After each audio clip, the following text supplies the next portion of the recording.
or girly drinks. We drink beer and beer and beer, beer, beer. No Yeah, champagne baby. or girly drinks. We drink beer and beer and beer, beer, beer. What is up, everybody? Rob J in the house. What is happening? Oh, give me 1 second there. Had a little audio in the background. Good to go now. Happy Thursday to y'all out there. Happy National IPA Day. Yeah. So hopefully you guys have gotten some IPAs set up that you're going to be enjoying. I know I've got a couple here at least. And actually tomorrow is also International Beer Day. So how about that? Back to back beer days to celebrate beer. So I will actually probably tomorrow night do another live stream with some international beers. I was actually reached out to by Pauliner, who's actually sending me some international beers to check out for that. So stay tuned. I'll probably get that posted at some point tomorrow. But yeah, hopefully you guys are all having a great day. I'm not sure where Todd and Mal are. I think they're coming, but we'll see what ends up happening. As they say in show business, the show must go on, right? So shout out to all you in the comments as well. What's up, Tater in the house? Happy Thursday to you, my friend. Great to see you as always. Shout out to Jimmy, Cuff and Stuff Barbecue. What is going on, my friend? Happy Thursday to you as well. Hopefully you're, I know you got some pretty good stuff you're probably cooking up this weekend. And did I not do that? Todd says, send me the link. I had a lot of stuff going on, folks. Maybe that's what the issue was. So that's why Todd and Mal are not here yet. So let me shoot them the link. And I'm wondering what's going on. Yeah, on me. That's life comes at you fast sometimes, right? And sometimes you're just like, I don't know what's going on. So give me 1 second here and we'll get them up here. They're probably like, what the hell is happening? Did we get cut? Are we still on the show? Yes, you're still on the show. Don't know. Don't know what happened there. I'm going to blame the intern on that one. Oh, I got to get Todd pulled up here. But if you guys are drinking some IPAs, definitely let me know what you're drinking in the comments section as well. And then we'll talk about those. Do have some different things around IPAs that I'll be sharing here. So if you're not familiar or you want to learn more about IPAs, we will definitely look to touch on some of that stuff tonight as well. Facebook and all their security protocols. Todd said running late. No, didn't run late. Just I'm getting old, man. I'm getting old. So that's all on me. All on this guy right here. And I got to shoot over to Mal. And then also for some of you that might want to maybe pop up here as well. I'm not sure how many people I'll get up here, but just let me know and I can definitely see if you want to come in and talk about maybe what you're drinking there. Shout out to Hopped Up Beer Review in the house. Great to see you. Cheers. Another great channel. If you haven't checked out Hopped Up Beer Review, make sure to check that channel out as well. Yeah, operator error, big time. Operator error, big time there. That's me. It's been a long day at work. I was up late last night. It's just, things just tend to happen sometimes. But we get through it. Good. Todd in the house. Cheers, Don. Great to see you, my friend. Happy Thursday to you as well. There's the man. He's probably like, what happened? I feel like Willie Mays Hayes on Major League. I was like, damn, cut already? I didn't even, what's going on here? Did I get cut? They moved the bed out of the thing. I'm just out here now. Like, what's going on? Yeah, it was me, senile a little bit, old age, I guess, ready to drink a beer. I don't know, whatever you want to call it. So, yeah, I was like, I don't know where they're at. I'm like, I didn't send a link to you. I didn't send a link to Mal. Therefore, I'm like, I don't know where they're at right now. Oh, that's on me. That's on me. I was watching, like, I'm not sure where they're at. I'm like, link, please. Because usually you always send it like a quarter ago or a half hour before. Yeah. It's like Office Space and two Bobs, all on this side of the table. I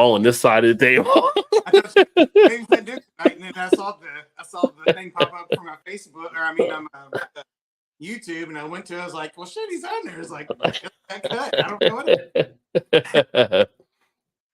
Yeah, and cheers to you, Ben. Yeah, I just started catching some of your streams and stuff in your videos. So I know it's like 3 of you, I think, that do that there. So yeah, if y'all haven't checked out Hopped Up, definitely give them a follow and check them out as well. And Don's Beer Reviews, Don's always got great stuff going on his channel. So great for you to be up late with us tonight as well. So make sure to check out Don there. And then we got Craig too. Cheers, guys. Craig hasn't been on around in a bit. So great to see you, my friend. Wait, National IPA Day brings everybody out. What's an IPA? Never heard of them. I know, right, Don? I'm like, what is that, right? So yeah, we'll explore that topic somewhat tonight as well.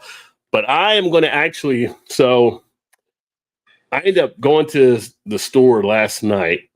Not that I needed more beer, but she actually wanted some beer. So I said, well, yeah. And then I was like, you know what? I need to probably do to get some. Right, yeah. It's like, I don't really want to go to the store again because I'm going to buy more beer, right? So I ended up going in there and I'm like, I do need to get a couple IPAs. So the IPAs I have here, and I'm like, do I want to do them for reviews or do I want to go ahead and just drink them? I really just need to start drinking them because I've got so many. However, I got to the store, and Todd, you'll love this. Oh, there's Mountain. I'm having trouble getting the link. I can't log into Instagram.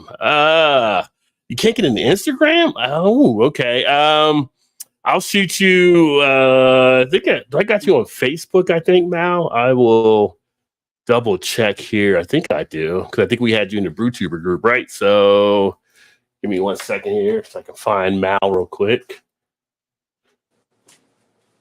I'm gonna go with this one instead for now, I think. Take it, don't do it, man. I'll knock you out.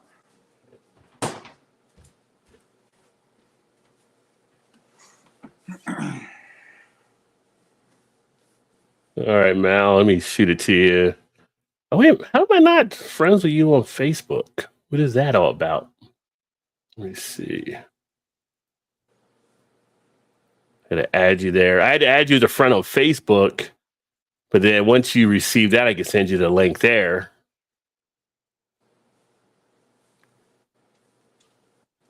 You have Mal as a friend on Facebook, Todd? I think so. I don't know why I don't have her on my thing, but if you want to send... Yeah, I don't for some reason. Maybe I'm not on Facebook, actually. No, but I thought she was in... Oh, you know what? She's in a Perfectly Me Crafts, I think, in a group. Maybe that's what it is. Yeah.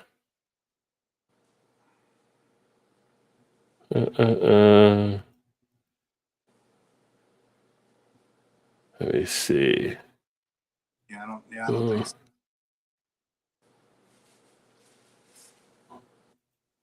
I think. Well, I got a Perfectly Me Crafts, but I can't message on there.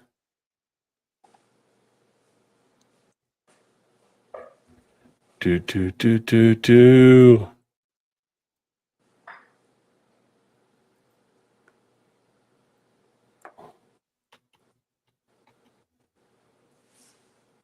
No, I guess I did. You do? No, I don't see it. Oh, okay.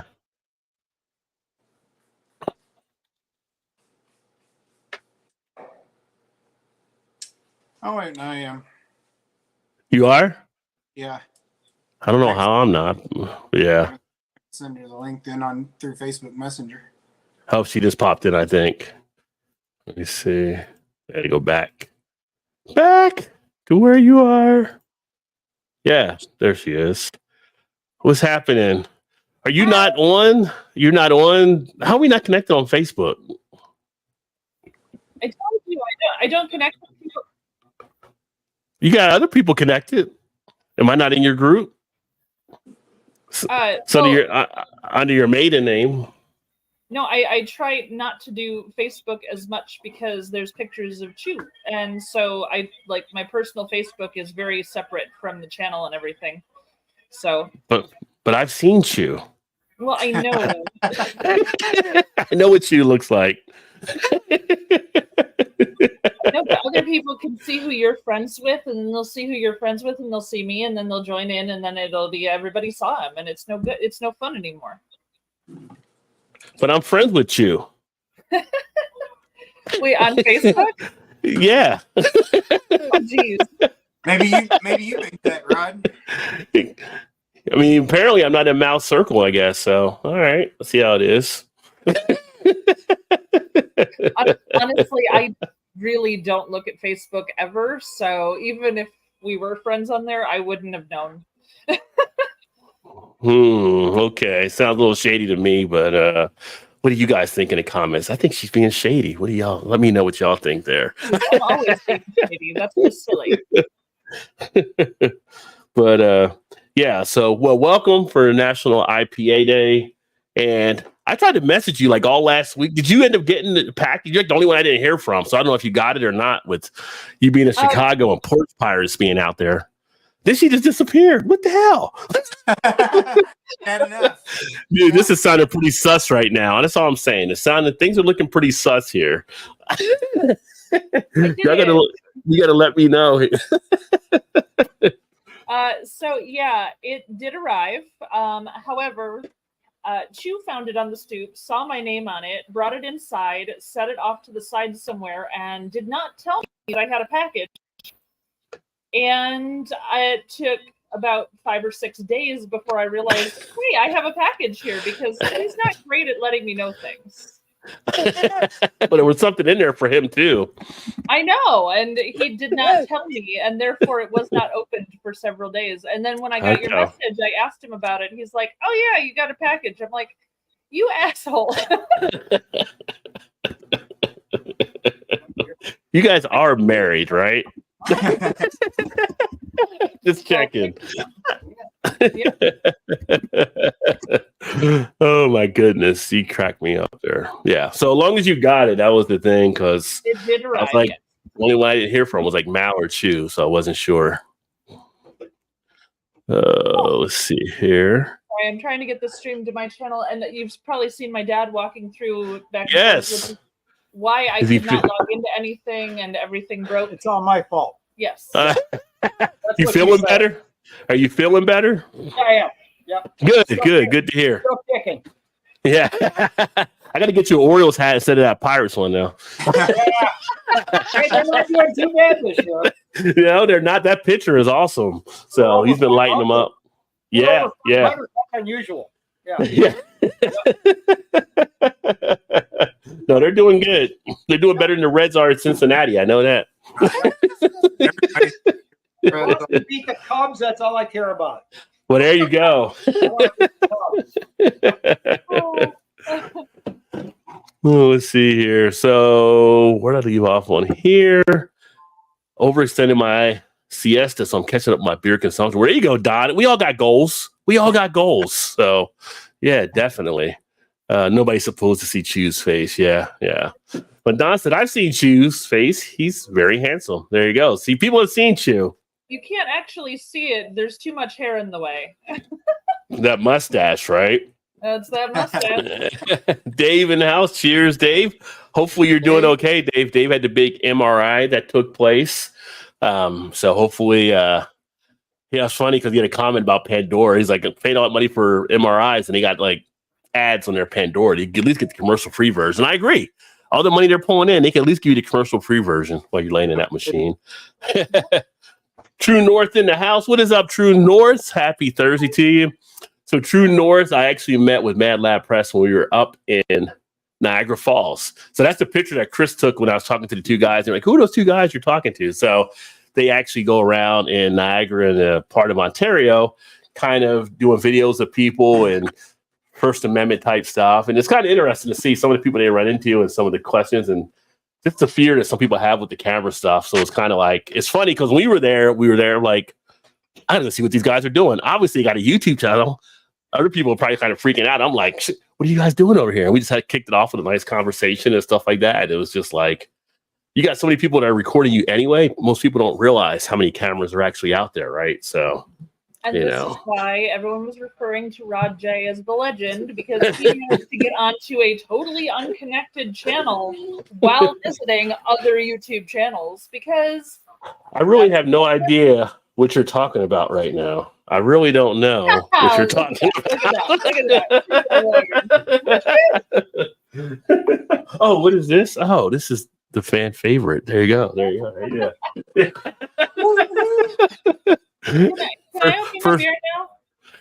Yes, you can open. I was going to open my beer before we were trying to get you pulled in, but yeah, what beer? We'll let you go first. What beer do you have there? Oh, I'm just thirsty. I'm sorry.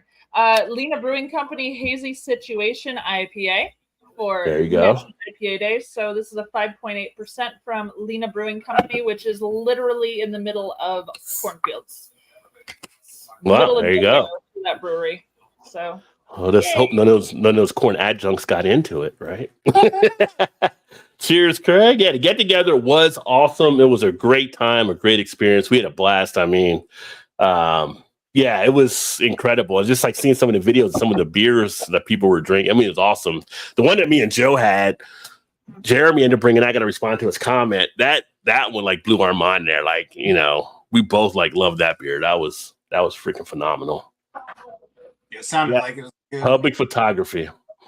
Yeah, it was really good. So there were a lot of good beers and stuff that were flowing through. So it was like I didn't know what to expect. It was my first time actually, you know, going to one of them. So it was kind of like we had the brewery set up. They're bringing in like how much beer could we possibly have there? Well, there was a lot. And apparently, fucking arrayed him after everybody left, there was still a lot. So they ended up getting that sorted between him and Shane and all that stuff. So yeah, luckily Brian and Dave stayed a couple of days or a day extra to help them out a little bit, bring some of it down. Well,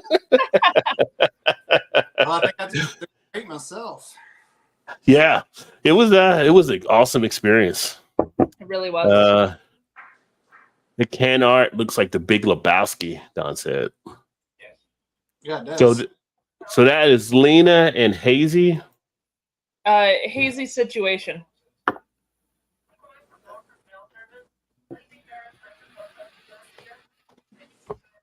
Which is funny because the beer itself is not that hazy. I mean, it's a little hazy, but not that hazy.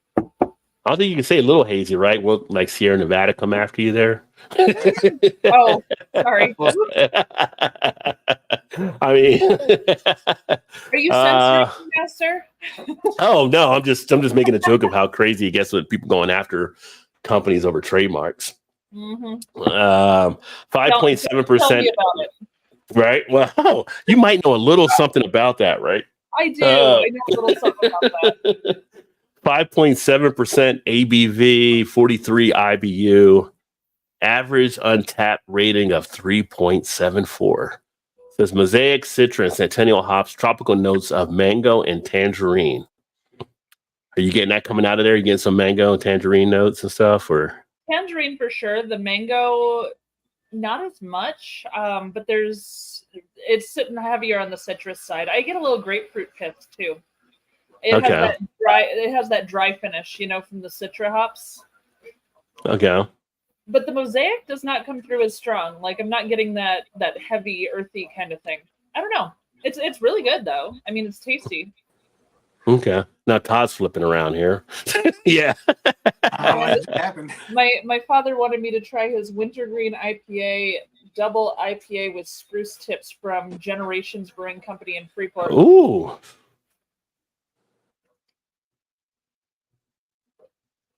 Did it hit you? Did it hit you? Did it hit you? It's 80 IBUs. Yeah. 7%, 80 IBUs. Yeah, that bit my face off a little bit. It's really, really good. Yeah. A very, very good extreme West Coast style IPA, and the spruce is strong with this one. The spruce is strong. There you go. Of course, the spruce. I think, you know, the last spruce that I had was I think it was Pennsylvania Tuxedo with Dogfish Head. I think they use spruce tips, which is a pretty good beer. Mm-hmm. So that's pretty decent. Todd, what do you got there? This is a double IPA from Equilibrium. 7 is up. 7 is up. Okay, that's different. Collaboration with Civil Society Brewing, also. Which the logo Let's see. 7 is up. Comes in at 10.7. So there maybe it's the 7 is up. 7.7. 7 is 7. Imperial double IPA. Sure the IBUs are on it. I don't know. Says NA on my thing here. Yeah. Oh, actually, 7.7%. Well, you said the ABV, you said the IBU. Yeah, no, Yeah. ABV. Yeah, no, yeah. It doesn't say the IBUs on the can either. Todd, we're just getting started. I'm just saying. I know. You don't even one beer in yet. I can't complain. I lost my. I didn't even send you guys links earlier. Ooh, look at that. That glass is looking fine. Kind of comes out nice and kind of like a. Kind of smells like 7-Up actually coming out of the glass. Yeah, not anymore.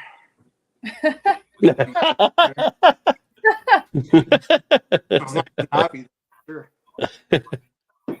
So cheers, Shane. Yeah, I've got the Chuggy right here, Shane. Chuggy right here. Cheers, my friend. Yay!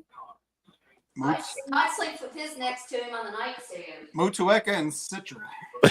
Yeah, it is on my nightstand. That's right. Good night, little buddy. Good night. Yeah, I drive around with mine with the seatbelt on. I'm just saying. Hey,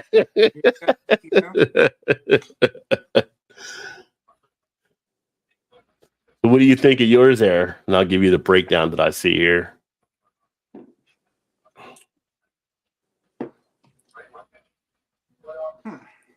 It's pretty good. I mean, it's good. I wouldn't guess it for 7.7. It's pretty mild, really. Don't really get as much of the. I don't know. I guess I'm just seeing the two hops, the Motueka and the Citra.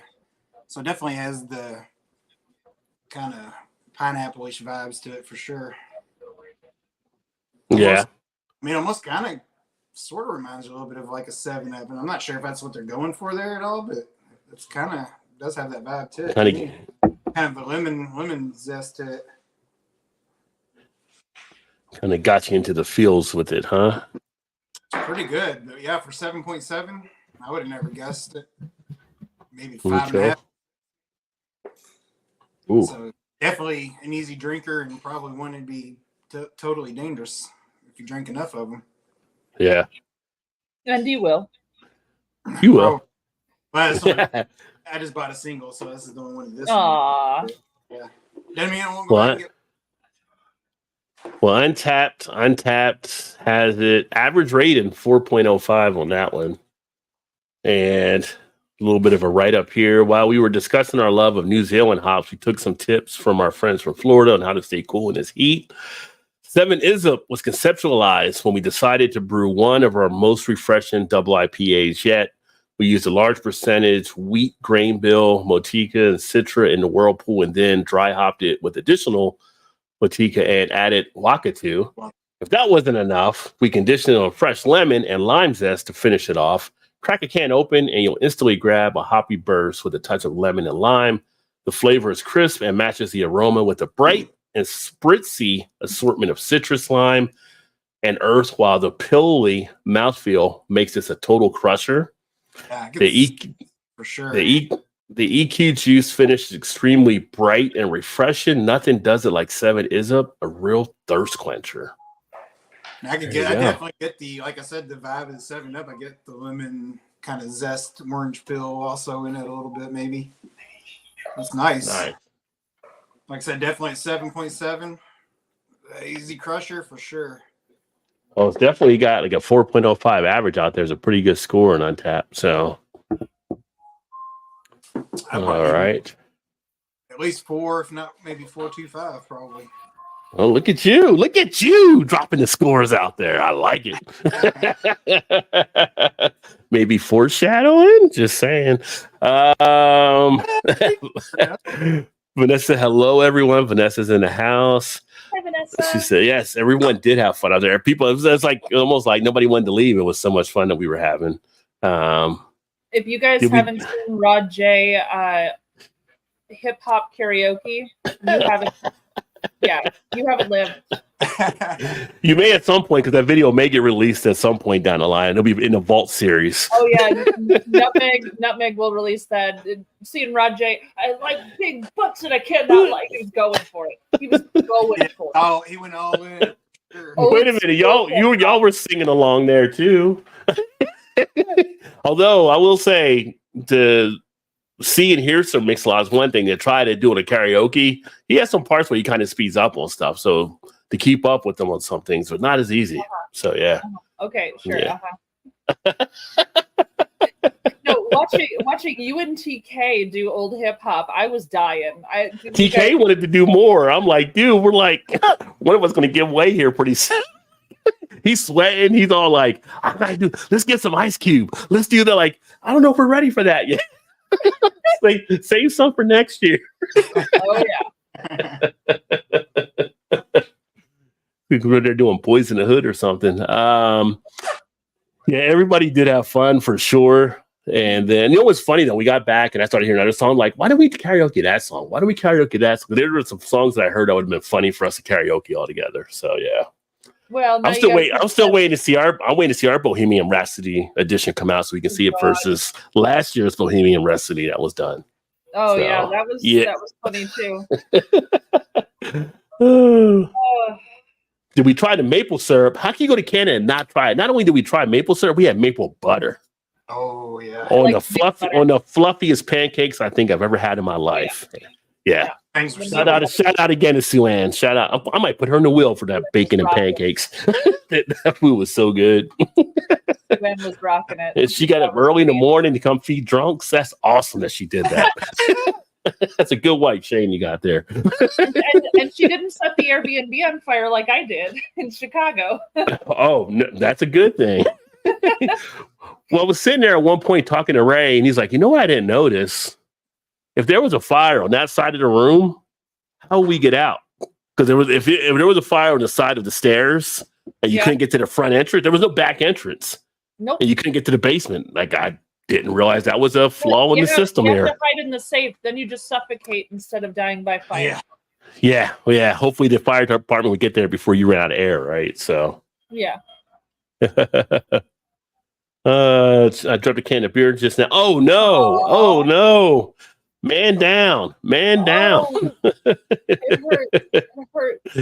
No. Hopefully it's not the only can you have there, but hopefully it's not too big of a mess too. But I always hate to lose a beer. Yeah. Only sticking around for a bit. And all right, Shane, well, definitely was great to have you pop in for a bit here. Vanessa, hello to Shane. Hi, Vanessa. Of course they try maple syrup. It's my thing. Well, yeah. I'm surprised Shane didn't welcome us with like syrup 6-shooters, on his hips. No, I was expecting shots. Syrup. So you guys cracked your beer. I'm going to crack my beer open. I was talking about it a little bit earlier. So I had to go get the beer yesterday because she wanted some beer. And I was like, well, I do need to get probably a couple IPAs for tonight unless I wanted to get on some other ones I was going to review. Ended up going in and I went back to my old stomping grounds. So this is the first two from back in the Ohio area from Great Lakes Midwest IPA. Ooh. This comes in at 7% ABV. Did not know the Midwest IPA is a thing, but apparently it is now. And so you know what? I have not had that one. So I'm going to have a review upcoming on this one too because I have a second can of it. But let's play. What do you think I paid for this 19.2 ounce can? 36 Canadian dollars. Too much. 37. We're talking a Ron J deal here, I'm guessing. I never learned how to haggle. I'm sorry. You will not do well on Pawn Stars. You said $2.99? Huh? Yeah, I mean, we're talking Ron J deal, so $2.99. Too much. I was gonna say And it's still in season. And it was my first $1.99. $1.99 would have been correct, sir. And it's still in season. They just had too many and they just start moving them out. But nice straw, golden, orange, yellow color to it. Got a decent head on it. Smells like an IPA. Definitely a little bit more of the West Coast kind of fashion too, because I'm getting like a piney and grassy note on there. Definitely getting that malt coming through, so a nice malt balance. Almost along the lines of like the Two Hearted. That's one of the funky glasses I got too for IPA. I like these glasses. These glasses are pretty slick. Is that one in the four set of four? Mm-hmm. I like that glass too. Yeah, this is definitely West Coast. West Coast. I should have wore a West Coast shirt for this one. IPA. Yeah. Or as our buddy Sam would say, Westie is bestie. That's his saying there. He loves the Westies. Yeah, this is pretty solid. Get a nice floral presence, nice little bite, nice little, for people like say with Shannon, because she found an IPA she actually liked. And it's kind of like that. It's like it's not overly bitter. You got a nice balance from the malts that kind of bring it down a little bit. So makes it a little bit more pleasurable for those that aren't into the hard IBU in my face type people, Yeah. I mean, you guys all watched my face implode upon trying my father's beer. So yeah. This is too much. Oh, too much for you? I don't say that very often. This is too much. It's too much for him? What? Wow, and he's been the hop head for like ever. I'm shocked. Yeah. The first IPA you had me try was Sierra Nevada Torpedo, and my face crumpled This is like a piece of paper. This is more intense. More intense. Oh. He's having Oh, trouble wow. with his beer. I don't know if I like it that much. It's just overkill. Overkill, he said. Yeah. They pushed it too far. Yeah. Well, you saw me. I reacted 3 times in one sip. Right. It was intense. I think it's the spruce tips they say are in there. Well, I'm sure it's the spruce tips. It tastes like gin. No. There's a gin flavor in there. Yeah. Sorry, I'm fighting with my father on camera. I apologize, everyone. That's all right. No, we love the discussion because it's National IPA Day. So we're all about talking IPA. Day, yes. So that's what it's all about. I'm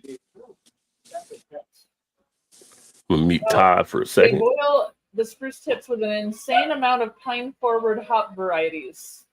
Well balanced with a malt backbone. I mean, I tasted malts, but just barely.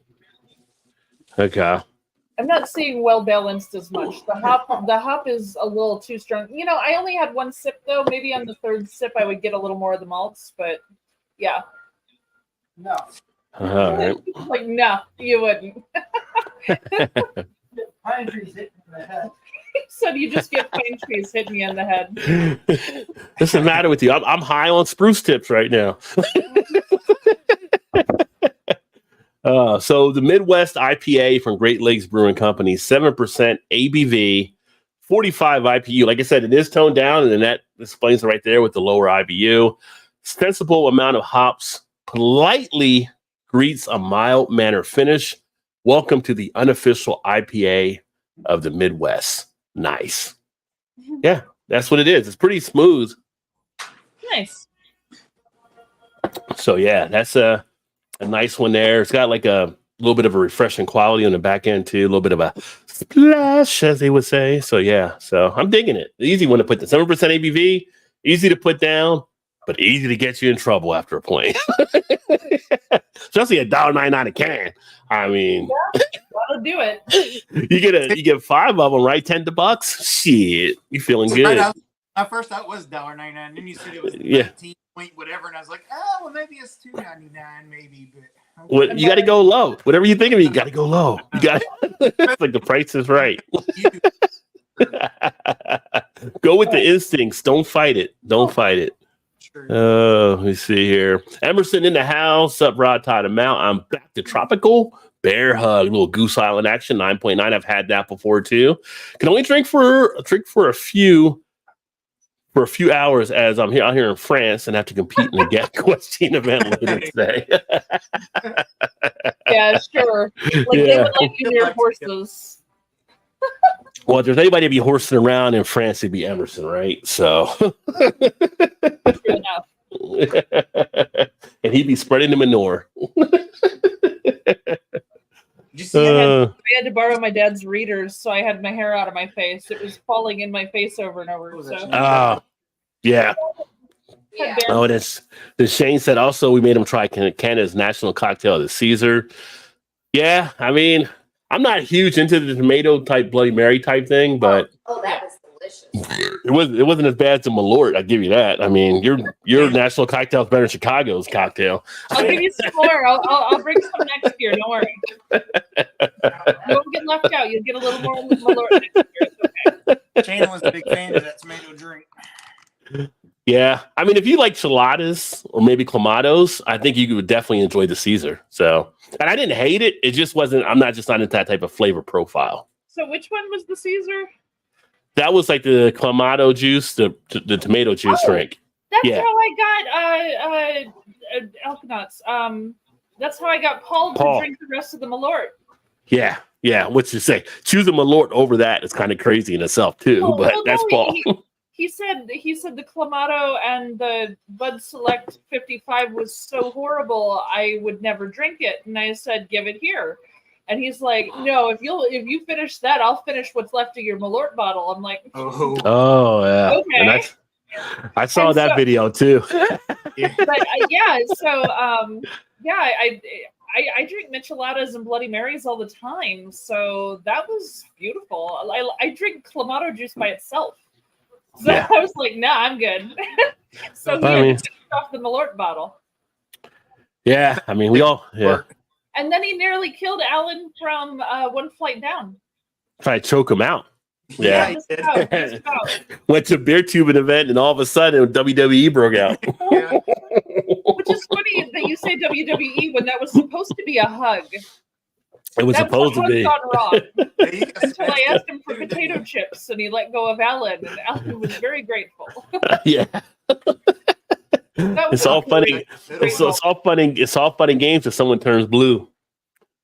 No, Blue Ice wasn't there. He wasn't there. Somebody would have turned into blue. That would have been something, right? Yeah. Oh yeah. But that's it. Night Shane, have you smoked any maple syrup in a tray in a smoker to add tree type flavors to it? Pecan wood adds a tasty flavor. Huh. That's interesting. I never thought about smoking wood into the maple. But if anybody would, it'd be Vanessa. That's what I was just saying. If anybody would know, she would know for sure. Yeah, Shout out, Peggy. What's up, Mom? Peggy. Great to see you. Happy Thursday. I've been studying how to make a leaf in leather. Maple leaf will be one soon. There you go.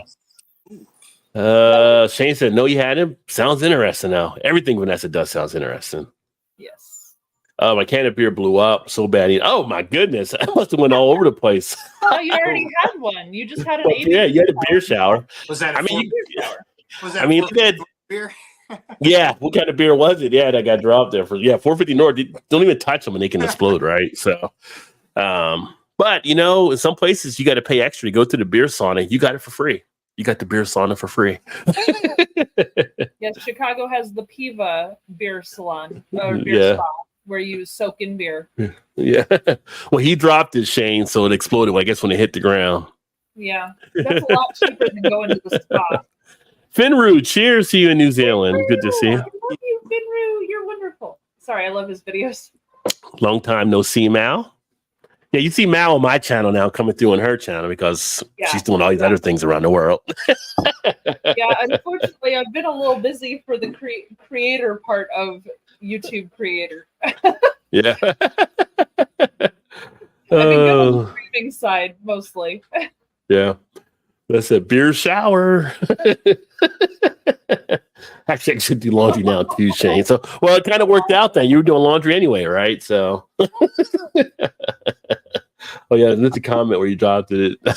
Yeah, definitely would have more on hand. Then it right way up made a huge mess. Oh, that's the worst. Yeah. Usually, I haven't dropped a beer in a long time, but it's almost like when last time I remember dropping a beer. I don't know if it happens to you, but I feel like it's always in slow motion when it happens. Like you just always.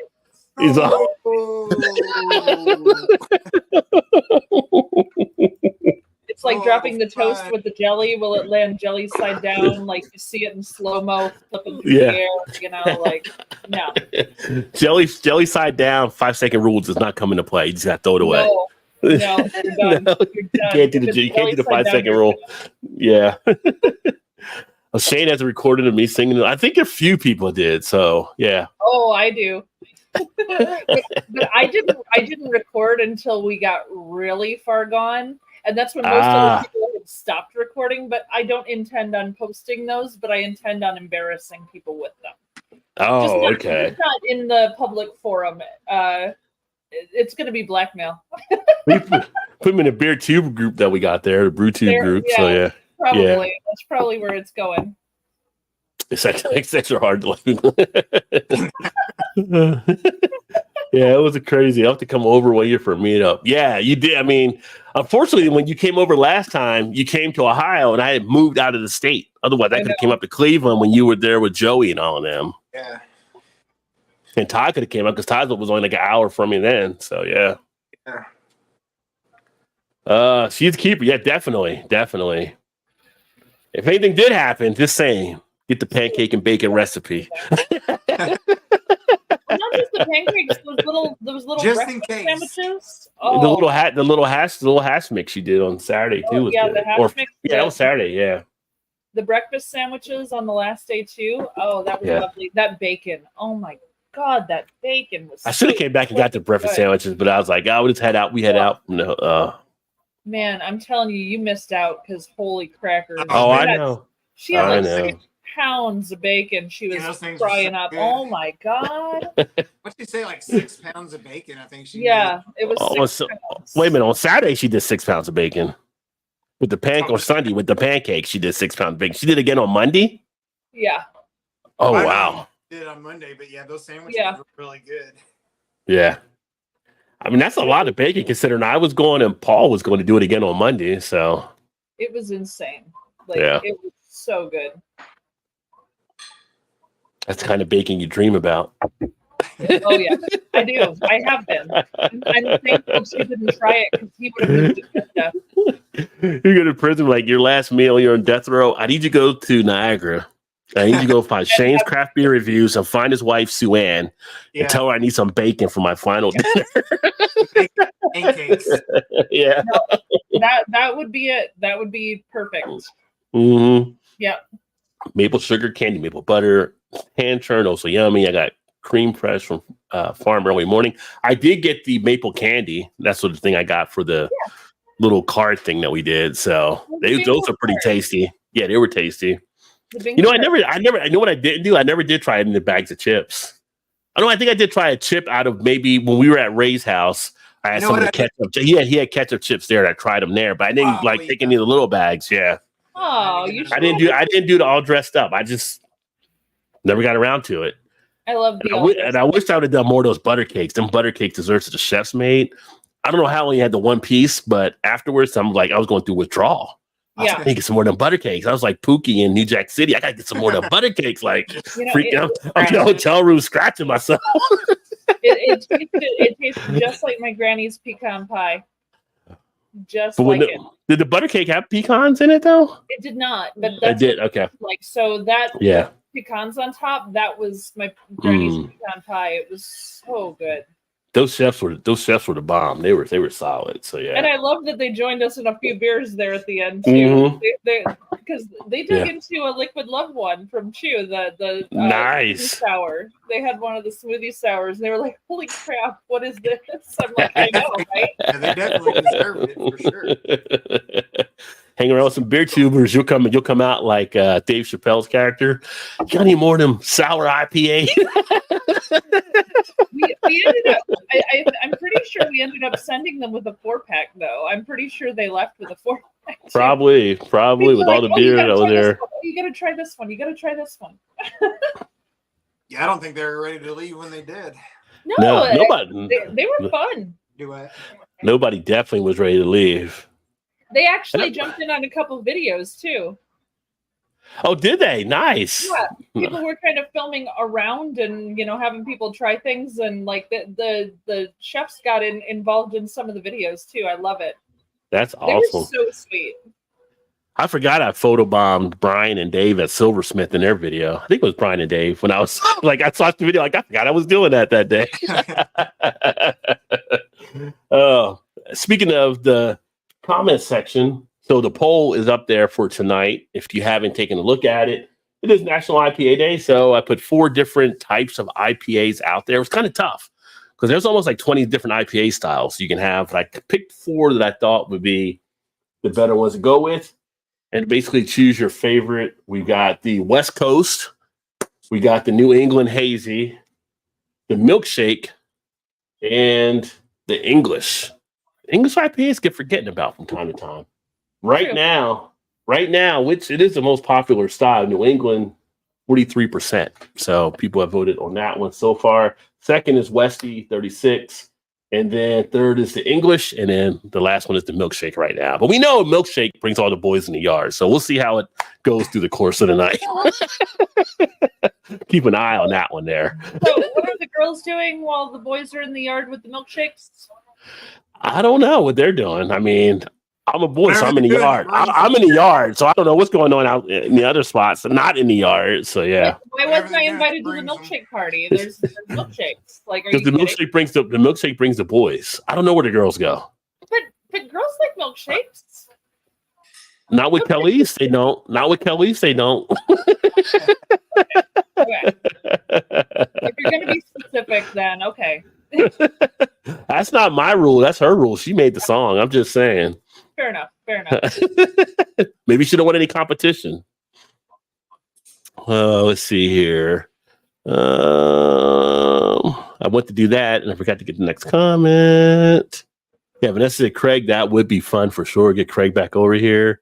Mm-hmm. You guys aren't Canadian, though, Kevin. We're not. We're all in America. We're all in the States. So, yeah, when I was up there, Chris off the tent, he was Canadian. He was the one that took the picture when we were talking. Shane, who was there, that was sitting with us, he was Canadian. Then Dave, who you saw with us, he's actually in Florida. So we were a mix of States and Canada. So there you go. But you know, we're all North American, so we're like all on the same continent in that regard. Are there Connecticut, USA? Brew tubers in Mexico we can invite up for the next one? Because that'd be fun. We need to find some brew tubers. Yeah, there's brew tubers. There's brew tubers out in Mexico. There's brew tubers. Find them.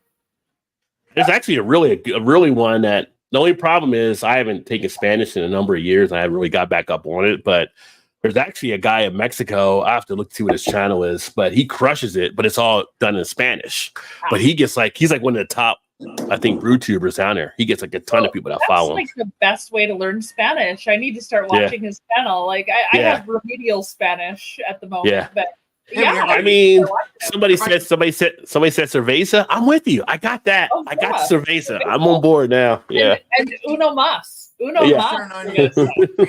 yeah, I got this. Or una cerveza por favor. Yeah, I'll take one too. So, yeah. Those are the words I know. Oh, grande cerveza.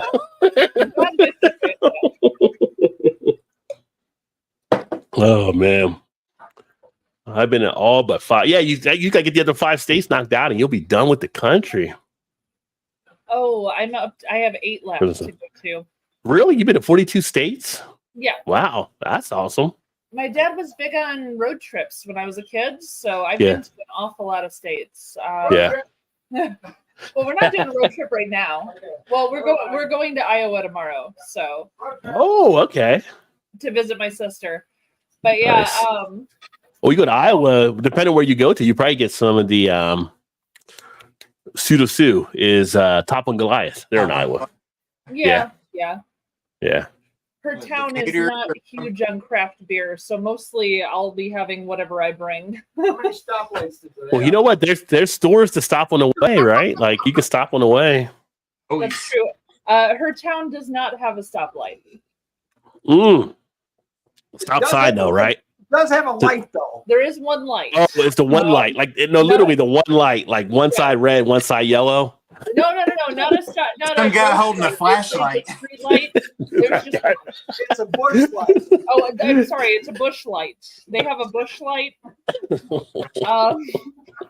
a flashlight. Oh, I can't believe we went down the hole with your dad there. It's a bush light. I like Todd's. I like Todd's the guy holding the flashlight. That'd be funny. Just one guy. Hey, who that right there? Okay, you go, you stop, you go, you stop. One guy with a flashlight out there. I'm like, oh wait, you don't look familiar. I don't know. I don't know who you are. Oh, like the border patrol. We need to pull to the side. My dad has to sneak the dad jokes in here. So yeah. While he's here, he's gotta load you up on dad jokes. So bush lights is the only light in that town. Okay. Part of Iowa I've been to is not too far from that either. So Not that, I think Yeah. Iowa in general is just that way. not the helicopter. Yeah. Okay. I think I'm the only Canadian around here. Shane said so far, but we usually get see some more people in. We're Where is- international. Where's Emerson from? Emerson's down south. Emerson is, I think, if I'm right, Emerson, if I remember, I think it's North Carolina. So I was gonna say North Carolina, I think. I believe, yeah. I actually didn't know. I was just curious. So Which for next year, the getaways in South Carolina, maybe we get Emerson to come through. Oh, that'd be fun. Yeah. And actually, Double D's down in North Carolina. So he would definitely probably pop down as well. These down there as well. Okay. Yeah, where's he been? He hasn't seen him pop in for a while. We must be interfering with his golf game or something. I don't know. I have to catch up with him. Yeah. We're just like going to golf like at 5 a.m. I'm in bed already. I'm in bed by the time you start. I gotta get ready for golf. Yeah. What are you? Tis the freaking- season, man. Yeah. Tis the season. He's living that retired life. Who knows what they do when they're retired? I hope to get there one day. Well, in my dad's case, they make dad jokes and drink beer. Yeah. Well, What's wrong with that? it works well on bingo night. So yeah. I guess, Which right. is doing now. I can see how you get confused. Though, really good, friendly group of people. Yeah, definitely. Yeah, we're not your regular asshole Americans. Wait, who are you talking about? I'm not a friendly group of people. I shake my fist at you. There's the friendliest person right there, Paul BeerVentures. Cheers. Right up, yeah, on cue. Paul, Which you're Paul? amazing. You had a great idea with your channel there. I'm going to actually probably do a video this weekend just to get on it as well. But I don't know if you saw or not, but Paul did top 10 YouTubers or beer tubers under 1K. I Try to have help the push stuff. notification on my phone. I haven't watched it yet. Yeah. So some other people have started jumping on board with it already. So I'll shoot something out there. Nice. Which I'm surprised. Paul still has not got over 1,000. Like Paul should be over 1,000. If y'all haven't subscribed to Paul PA Brew News, check him out and drop him a subscribe. He's definitely is worth it and great guy. We had a blast. I mean, I'm still upset. I missed his performance of Jesus Christ Superstar. Nobody recorded that. Right? Right? He and I sing opera together. Did you miss the opera too? I didn't see any. I wasn't there because y'all did it like late at night and nobody recorded it. Yeah, he and I sang opera together. It was so fun. I didn't know the words. He knew every freaking word. I was making it up as I went, but yeah, it was really fun. What people don't know is Paul's a man of many talents. People don't know that. Oh yeah. Yeah. Great singer. When he sat down and started playing the piano, like what the hell is he doing over there? He just started going to town on the piano. I'm like, holy crap, what's happening right now? That's when started to Phenomenal. Diesel and just whip us some pain real quick or something. I was like, I know these people, but I don't know these. Like, I had no idea there. Like, what the fuck is happening right now? He's playing the piano and playing it well too. I like it. Not to mention, super, super nice human. Yeah. Yeah. Awesome. And he gets crass on his channel sometimes or in the comments, but he's so sweet. He and I were playing ping pong at 4:00 in the morning that first night, and we were having a blast. Like we could not hit the ball. We were just so fucked up, and we're just like ping pong. No, it was just serving. We were just serving back and forth because nobody could hit it. It was stupid. Yeah. It was You guys so are playing. much fun.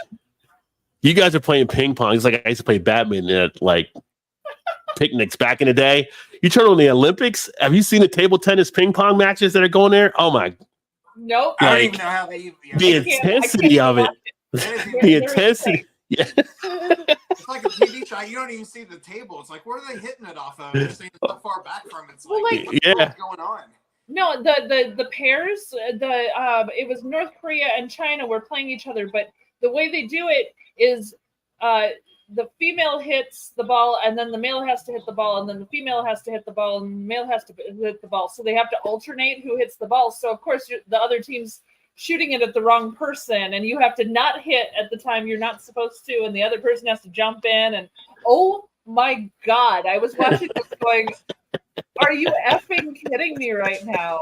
Tense. Watching them play was insanity. It is. It's crazy. And then like I don't think it's an Olympic sport now, but back in the day, badminton was a sport, and it would be the same thing with badminton, Oh yeah. where they would be all over, and it would be nothing like over being at Aunt Peggy's or whatever picnic or whatever in the summer. It was like no, these people were just like all over and just like.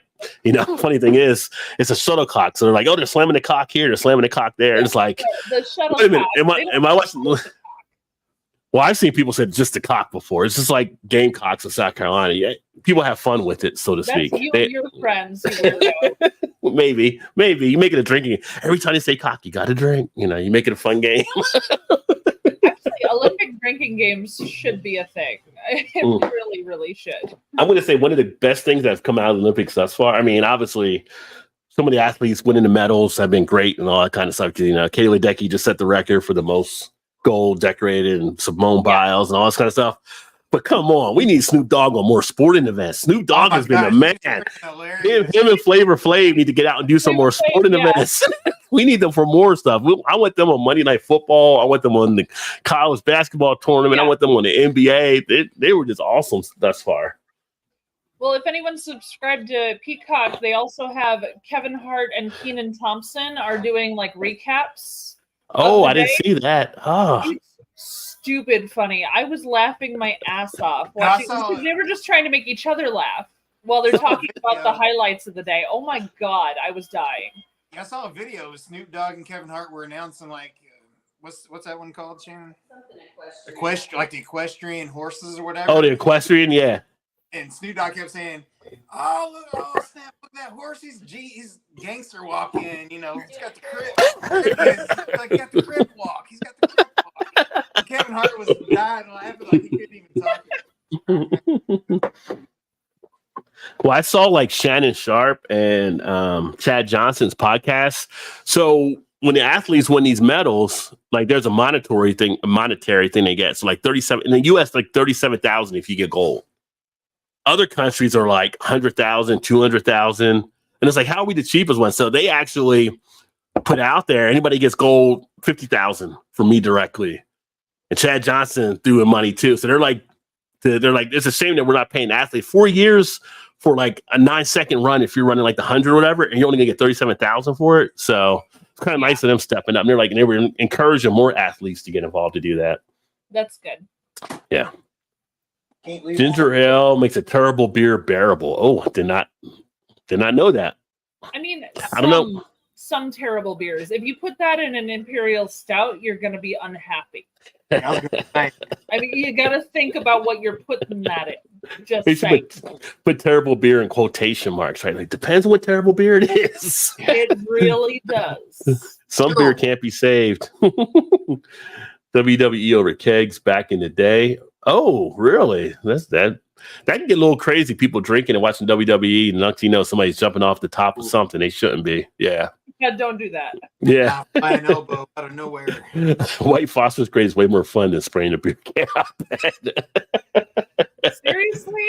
It's Vanessa's military background. I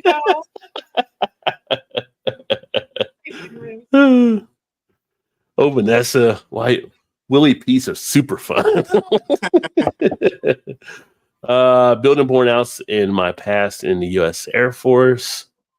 Building burn pits. 5 ads have popped up so far during the show. Really?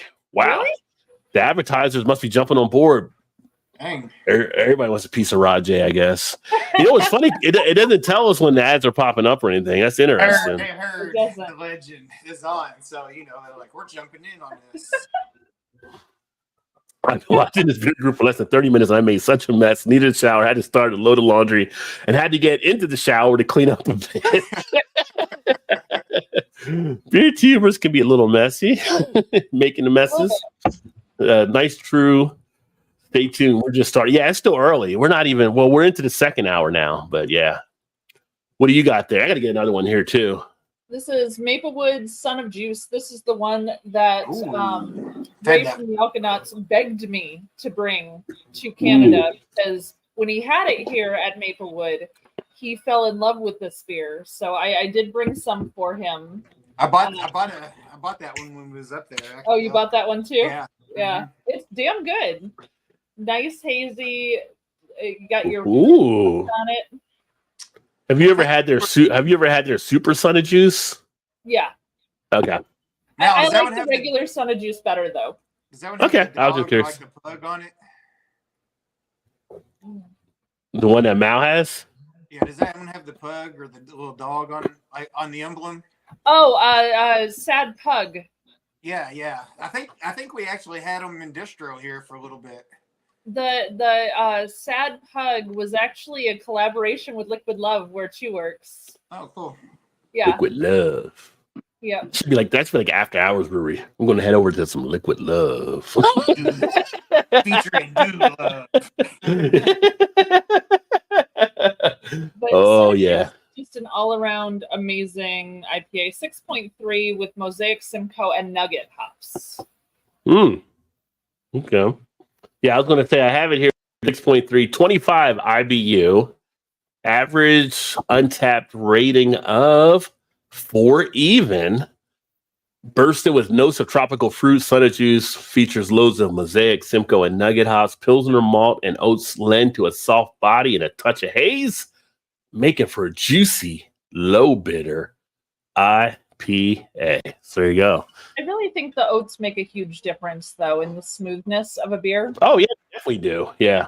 Huge difference, and it's really, really nice. This is an excellent beer. If anyone comes to Chicago, Maplewood's Son of Juice. If you like your New England hazies, oh my goodness, Yeah, you're gonna love it. I was gonna say, make sure you say it right, man. Say that in the wrong way in the wrong neighborhood, you could be in trouble. I'm just saying, Son of Juice. Yeah. Son of Juice. Oh no, that sounds like a nice one. I'm gonna go get me another one. Or Todd, did you get one, or you got to get one, or? So I got one. This is one I got brought back from Canada. Silversmith. Oh, Silversmith. Ooh, Silversmith, very nice. 20 hazy years. 20. It's a hazy IPA with lactose. Comes in at 6.5 ABV. 45 IBUs. So Silversmith was a nice brewery for sure. Oh yeah. cool. And Mal, No, you were I- right. I actually found her rock band by going to Silversmith. And somehow I got through some links and then ended up getting to her rock band. So that was pretty cool. Deer Fang, I believe. Yeah, I told you. If Yeah. you just go to Silversmith, I'm sure she's linked them in something. Yeah. Yeah. So. And that Those- chef was super, super nice, giving us that appetizer and stuff. The whipped feta. Was it whipped feta with the? Where was this at? Silversmith? I missed that part of it. I think I was just too busy drinking beer. I passed you the plate. Like I was sitting close to you, and I had you eat it, and you enjoyed it. So shush. Okay. All right. Well, I had it then. It was good. It was good. I don't remember having that either. It was good then. It was good. I went out for a puff and I got talking with the chef outside and I was like, Yeah. so I'm thinking about getting some appetizers for some of the guys. What do you think? And he was saying, oh, you should try this. You should try this. And he was going back and forth on a couple of things. And then all of a sudden he brought something that he had never even mentioned when he was talking to me, but he brought it over and he's like, here. I was like, holy crap, that's really good. It was like whipped feta cheese with fresh made focaccia bread, and it was wow. so good, so I good. thought it was cool with Brian doing the video with the couple there. That was pretty cool. Yeah, that was fun. Yeah, the that people they who actually were did. there at the brewery. I think I did have a bite of that. That was really You good. did have it, yeah. Yeah, I remember now. Yeah. Well, it had like honey and like peppercorns on top. Oh my gosh, Yeah. crazy. Yeah. Let's see. Silversmith, 20 hazy years, 6.5 ABV, 35 IBU, average untapped rating of 3.76. The unfiltered hazy IPA is crafted with the finest ingredients to bring you to the brightest flavors possible. After 20 years, our bitterness has softened and many things are quite hazy. So that's what they got for that.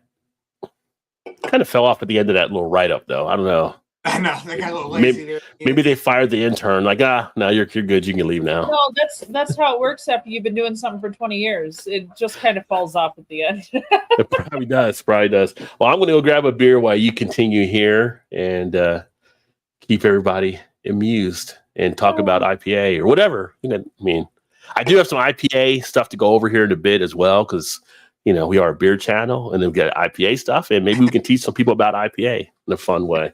I was going to do a trivia game, but I didn't have time to get the trivia game together. So, unfortunately. Talking about being lazy. It's not being lazy. It's because I got this job. They won't leave me alone. They keep expecting me to work. They keep expecting me to work. Lazy. Lazy. I'll tell you, once my Powerball ticket comes in, I'm done. That's it. Once my Powerball ticket hits, I'm out. Hey, just remember us little people when you do. Right? Yeah. I'll dish some out. Y'all come to the island. We'll have a huge brew tuber get together. So yeah. All right. I'll be right back. So I know I can't show the comments, but I will say that James has stopped in. So JT, good to see you. And Blue Ice stopped in and said cheers. So hi, Blue Ice. Cheers, Blue Ice. Love you bunches. Miss you. Hopefully we'll be seeing you next year at the get together because you're phenomenal and I think you're wonderful and we need to see you again. But yeah, so we had some new folks. Yay. There's probably some others, but I might have missed those. Can't see the comments. Rod said I can, but I can't. I probably can. I just don't know how to do it. I mean, I have them on the side of the screen. The comments versus private chat is my options. Oh, they're there. Oh, well, they are. What, I can't really see you guys. All right. North is new. Yes, I see that you're new, and I'm happy to see you. I wish I'd run into you the same day. Who, True North? Yeah. Yeah.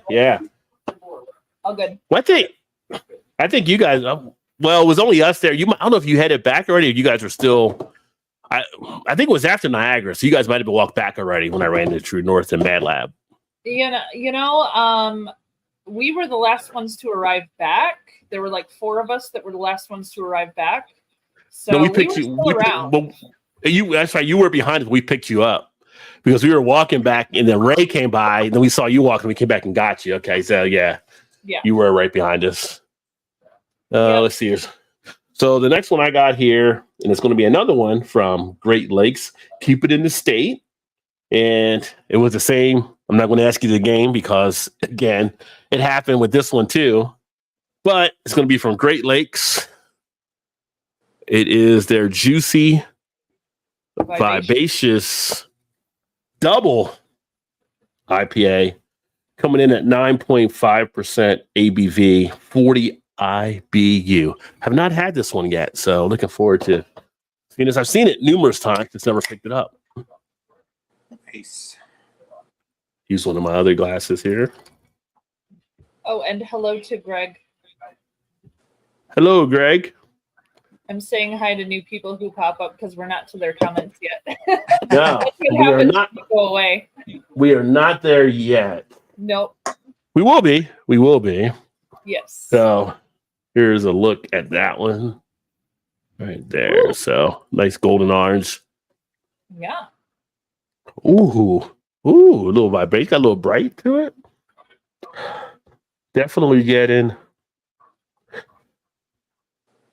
It's got like a passion fruit type note on the nose.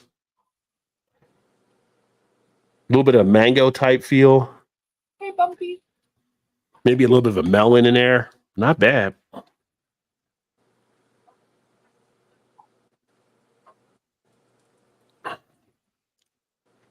That is pretty good. Nice sweetness to it. Nice splash, nice juiciness.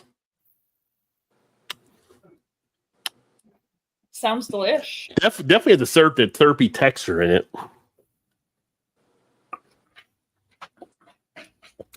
Good carbonation on it. Yeah, this is a steal for $1.99 for this one.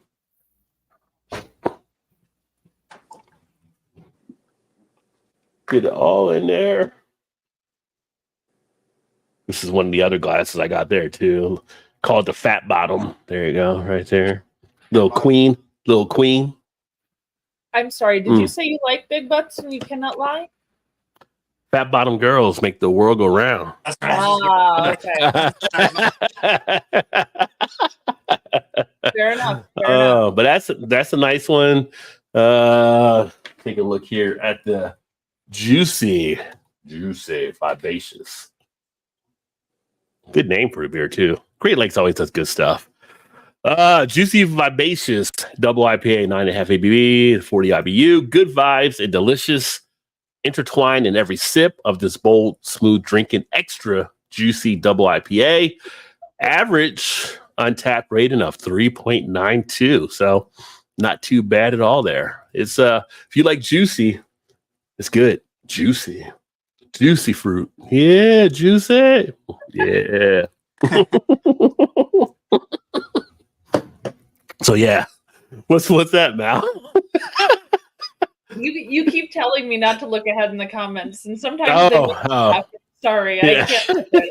But bumpy right, you guys make me laugh. Sorry. I think I had that not long ago, I think, Rod. That's the Great Do what? Lakes one.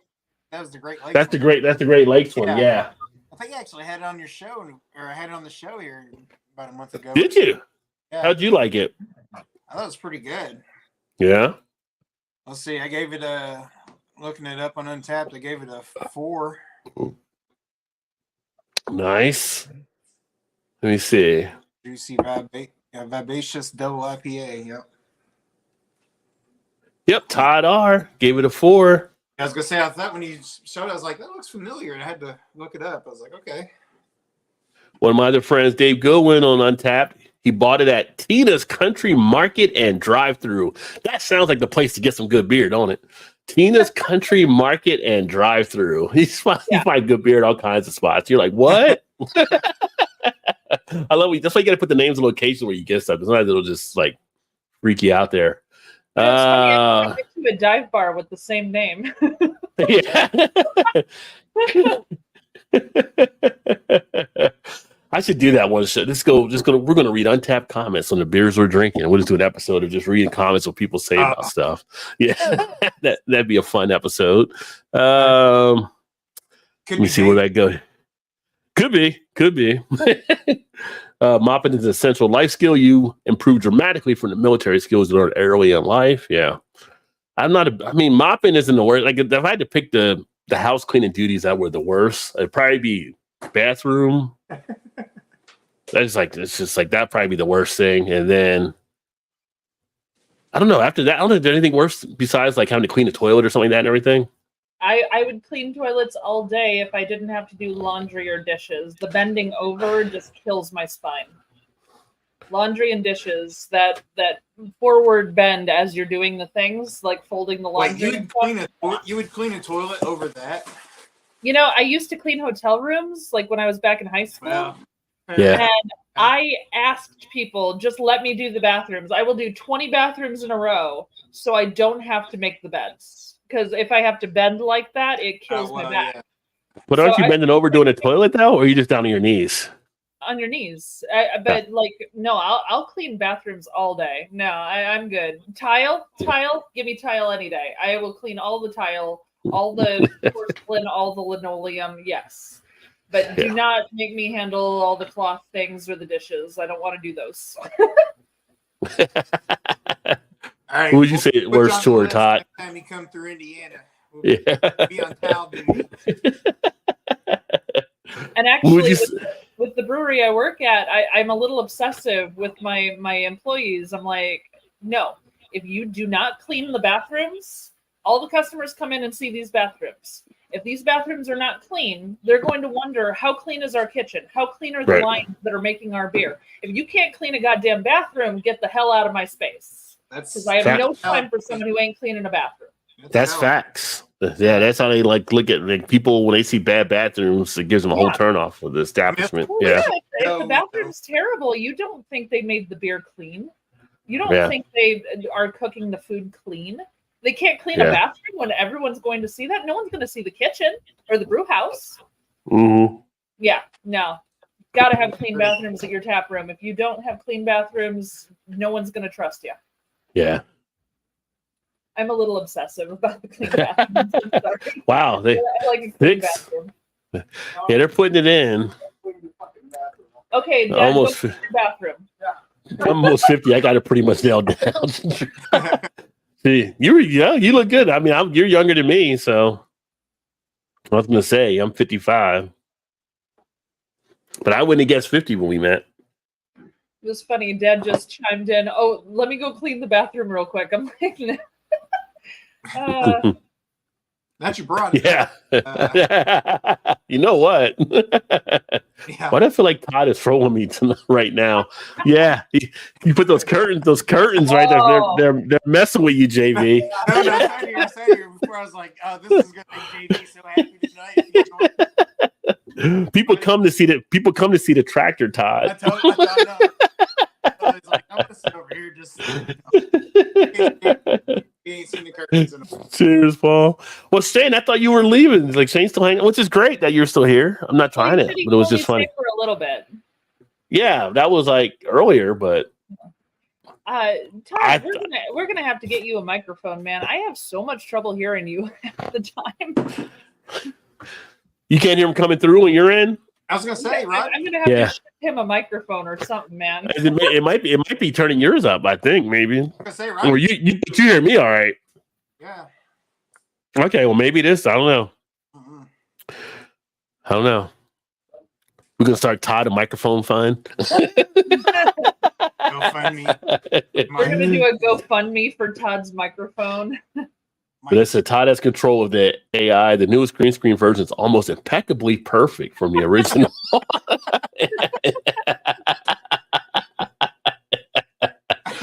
Oh, it's uncanny. Todd's AI skills perfection. The AI has for Todd's assistance. That's right. That's funny. Yeah. Well, I mean, it's a matter of that. That's the thing. Well, they can, but at the same point, we don't want to like have people getting spammed on stuff. I don't usually have like that out there, but I tell people to go ahead and check out channels. So, True North, if you guys want to check him out as well, see some stuff they're doing. He's got a lot of good stuff happening up there in Canada. It gets tons of action out there. It's always interesting just seeing the reaction. So yeah, definitely check him out there too.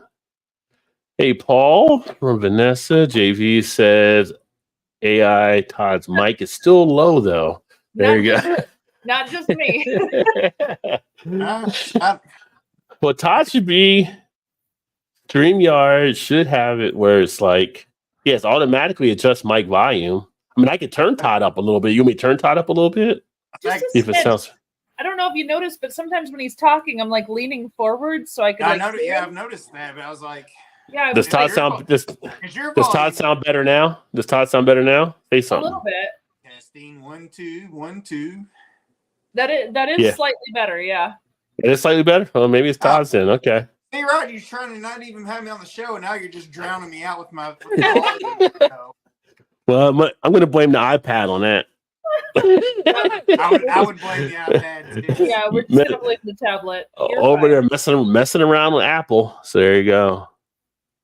There you go. Yeah, Vanessa, she's one of my moderators. So Vanessa's dropping a couple of the channels like Shane's and drop JV's there. Thank you, Vanessa. I subbed to Shane's. There you go. Yeah, Vanessa, if you want to drop out there, that's fine.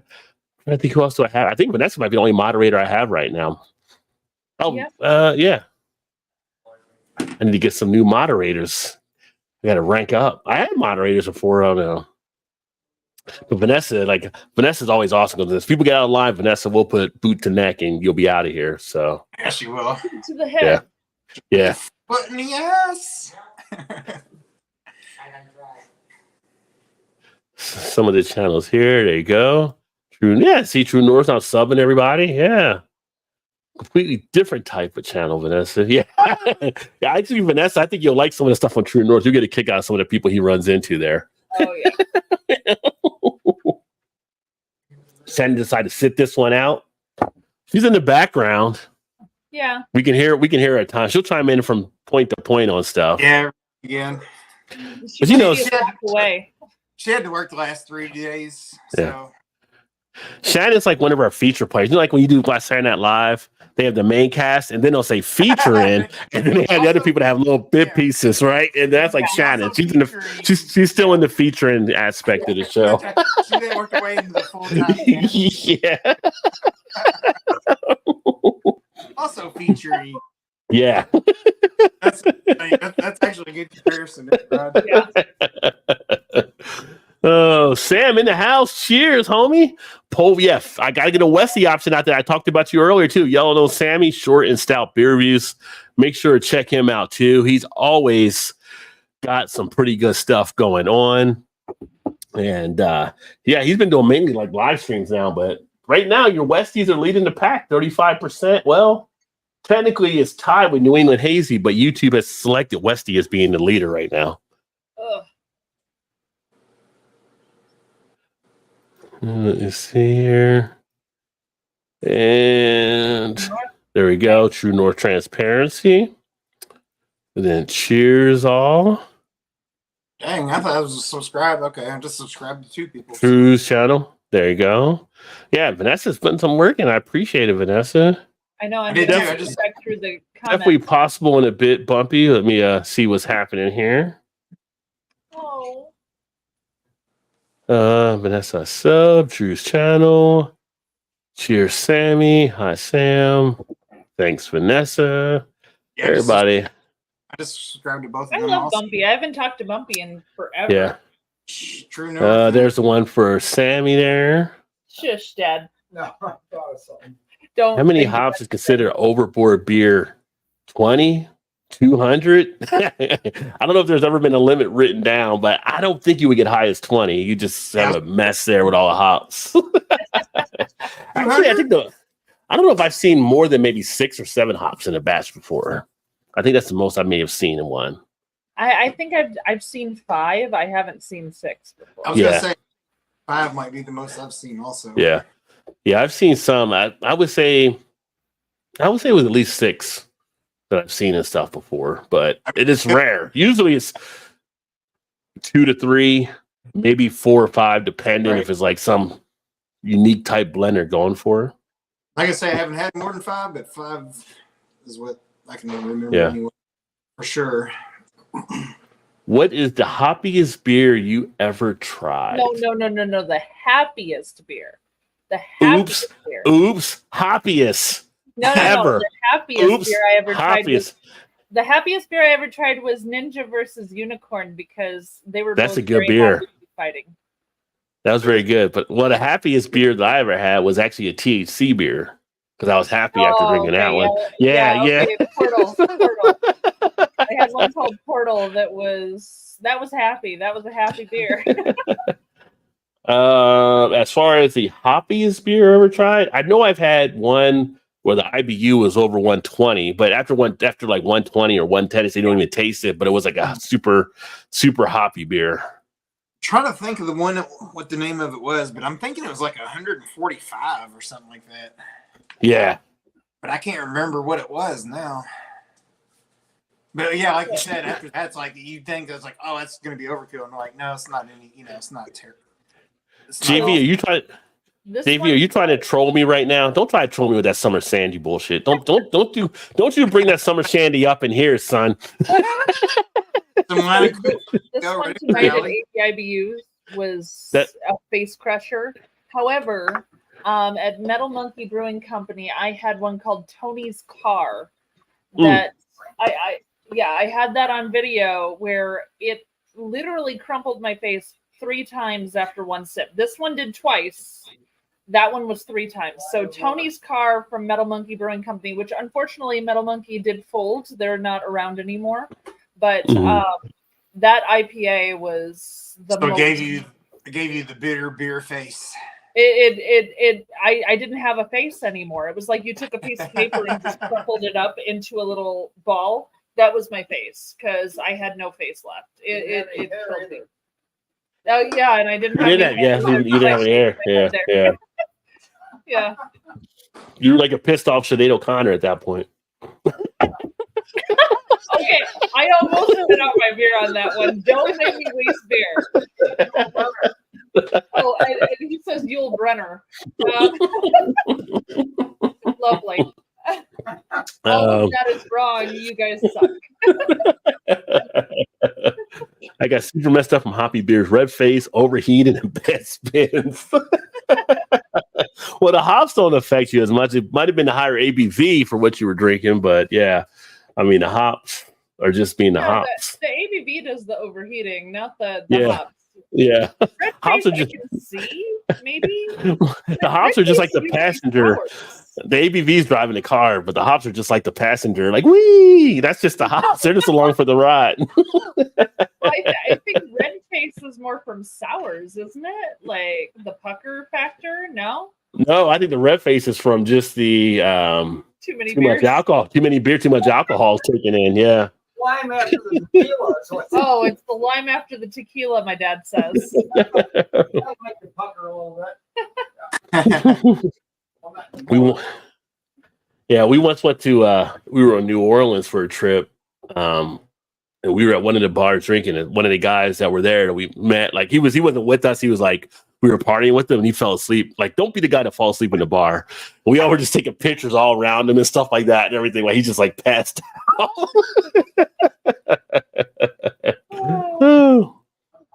Yeah, you can get messed up. Hey guys, can't stay heading out with a family friend from out. All right, well, thanks for swinging in, JT. Always great to see you, brother. Love you, James. Sure, for sure. So you and Liz said hello. I thought you meant happy. That's what I said too. Happy, happy, delirium. joy, happy, joy. Delirium. I'm happy after having some delirium. That's true too. Yeah, delirium's a happy beer. But their pink is just like liquid candy. Happy, joy. That pink elephant. It's like just drinking like freaking gummies or something. Pink elephants on parade. I've had Dragon's Milk Stouts. I might yell at the top of my lungs around the fire pit. I can see Vanessa out back, just like going Braveheart in her backyard after having Dragon's Milk. Closest person to, that's just Vanessa and her. Totally would. Yeah.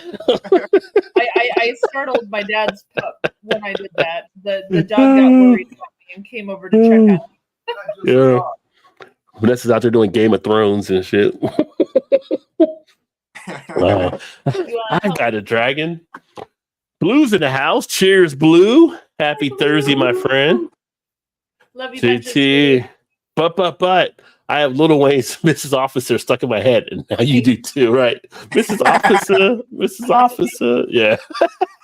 Okay, thanks for dropping that bomb in before you left. Yeah. Thanks for that earworm. Yeah. Hey, Blue. Blue, if y'all haven't checked out Blue, make sure to check out Blue too. He's got another great beer channel. I'm sorry. New? Lucifer wanted to say hi. So this is Lucifer. Lucifer. But she wanted to say hello. She was climbing up my leg. Okay. Oh yeah, well, definitely was great to meet you as well, and Mad Lab too. I'm checking out both the videos. Sometimes I'm like working out when I'm doing, so I might just hit a thumbs up for you guys, and I may not comment as much, but I try to comment. I'll try to comment when I can for sure. When you're on the treadmill trying to get a workout in, it's kind of hard to sit there and like try to type it out. If you're actually doing work on the treadmill, you're not just there socializing. I see people do that all the time. I was like, why are you even in the gym? You're not even working out. You could have just walked around your own apartment or something like that, and not even take up space here. Right. Build up the Cheers, Greg. Greg from Central Ohio enjoying a new West Coast IPA from Columbus Brewing Company called Hop Legend. Tap today. Happy IPA day. You too, my friend. I will tell you this. For those of you, like Todd, you're South, you're in Indiana, but you get Ohio stuff too. Columbus Brewing Company does some pretty good beers out of Columbus, Ohio. That's another one that's right there. Yeah, I have to get TK to get over there and get some of their stuff too. But I miss getting some of the Columbus brewing beers when I was in Cincinnati. But they are solid. Definitely would say check them out too if you do see some Columbus beer. I don't think their distribution gets much out of Ohio. They might get over to Michigan. I don't think get to PA. Yeah, I don't think I've had any of their stuff, to be honest with you. Yeah, I've had some of their stuff. Because I'll say we don't get it here. So. Oh, it's solid. Chewios. Thank you, Vanessa. Welcome to Rod's channel. That's cute. Welcome. I think my thing is like not working right now. I haven't done any sound effects because of my soundboard. Say your thing's not working. You shouldn't tell that to everybody. Oh, you're so funny. Yeah, because I tried to give you the laugh track and it didn't even do it. See, so yeah. I don't know. Yeah, I can't even give you the blah blah blah. It's just I have to look at that in a second. That bottom glass, cool. Yeah, I'm enjoying this glass, right? And the cool thing, like this is one that you can use for IPAs, and you get the tapered in up here to kind of give you better notes of the aroma to actually enjoy too. Belgian sours are also good for this.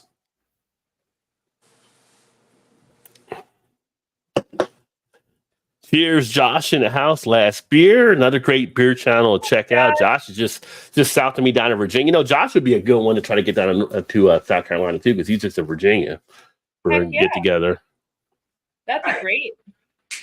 That's like the third time we've had some mix-a-lot in this channel tonight about the big butts cannot lie. Kitty, that's how far behind you are on the comments. I said but we've had the other comments before that though. It's just like we keep coming back. And see, Bumpy, I love those fat bottoms. There you go, right? Mad Lab in the house. Cheers, my friend. Good to see you. So Mad Lab was the other person I met there in Canada as well. Great time talking. Yes, Mad Lab in the house. Make sure to check him out too. Hi, Mad Lab from Vanessa. Hey, Vanessa. True North. You beer guys should have a few beers and do what we do on YouTube. That would be fun. Yeah, that'd be kind of interesting. That's out there. Doing some patrolling, shooting video, waiting for the police to show up, and we're like, just a little buzz. I don't know if that would work out as well for us. You ever see that the one video the guy did?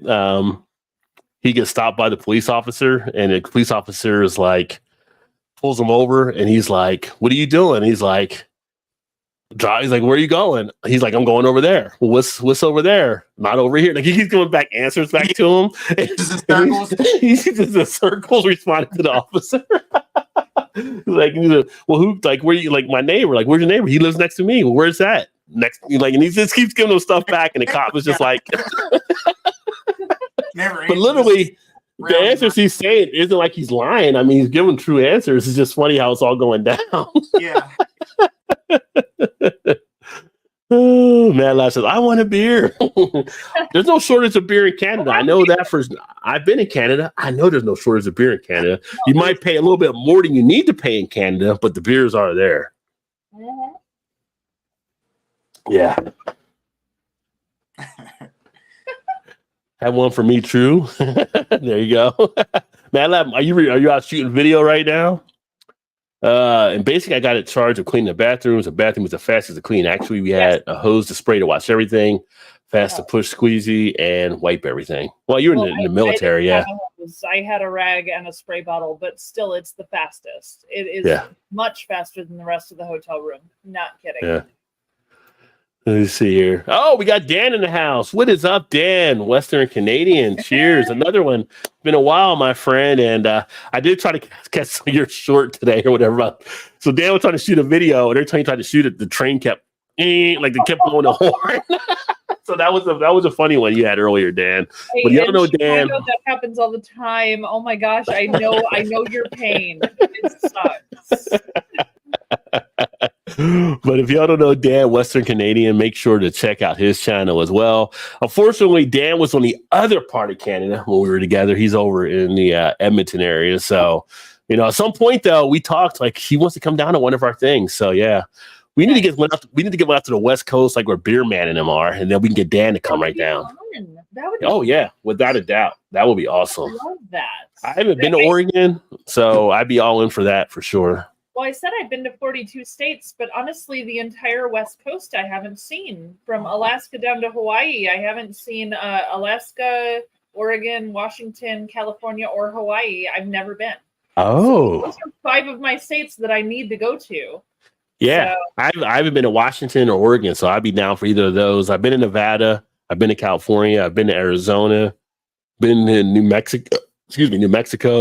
Ew. Tastes better going in, doesn't it? Dad just said he's been to Illinois. I've been to Illinois. And Wisconsin. I haven't been to Wyoming. I haven't been to Wisconsin. Wisconsin's got some good beer. You haven't been to Wyoming? No. I'm sorry, Wyoming. Everybody goes to Wyoming. Apparently I missed that memo. I haven't been there either. Apparently Wyoming's the Western New York now.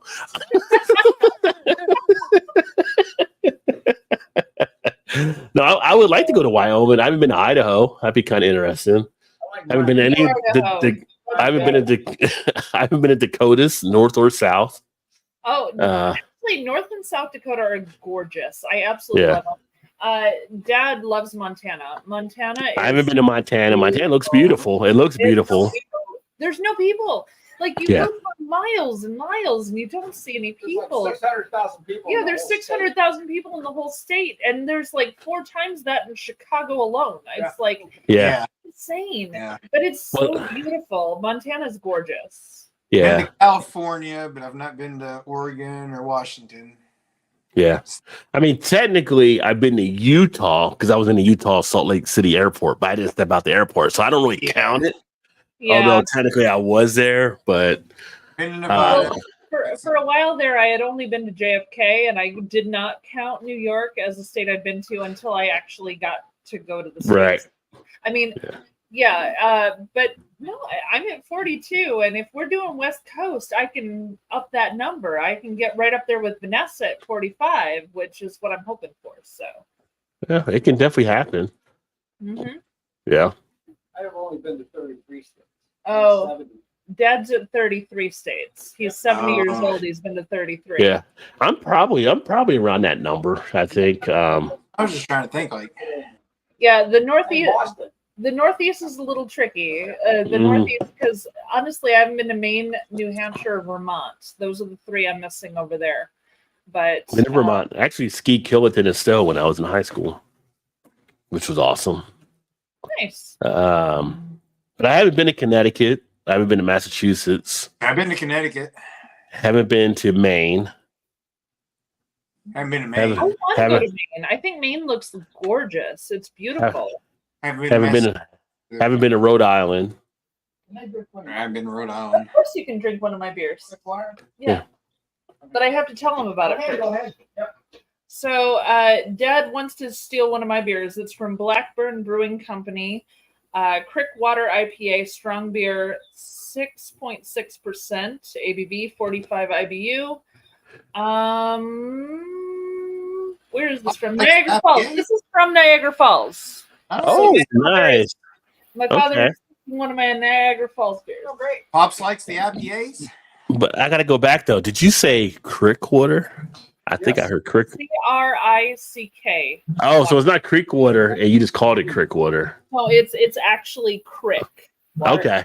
Just checking, because, you know. No, I Here in the States. Here in the States. Here in the States. Some people say Crick when it says Creek. So just checking. Well, I mentioned that Dad and I All are about education on the channel.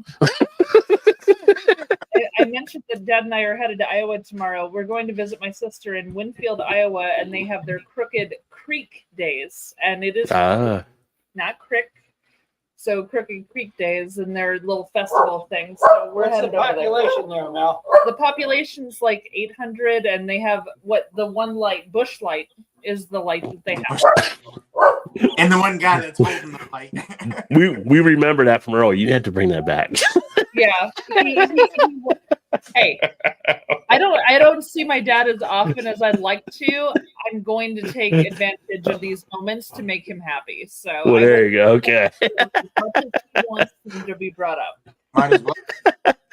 Is there maybe there's a key to the Keystone light? Maybe there's got to be a bush light every time. It's that is a bush light town. What if it's IC light, Iron City? It's Pittsburgh, Pennsylvania, Iron City light, IC light.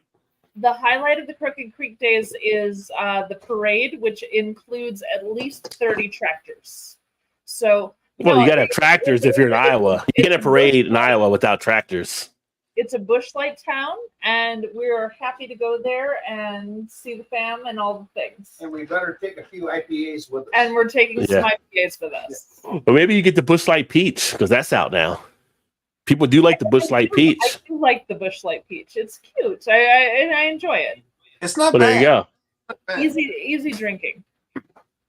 Yeah, it's better than that summer shandy, I bet. But anyway. I guarantee it is. Oh, you love summer candy so much. I'd be like Paul in the video. I might do Malort. I would do Malort over summer shandy probably.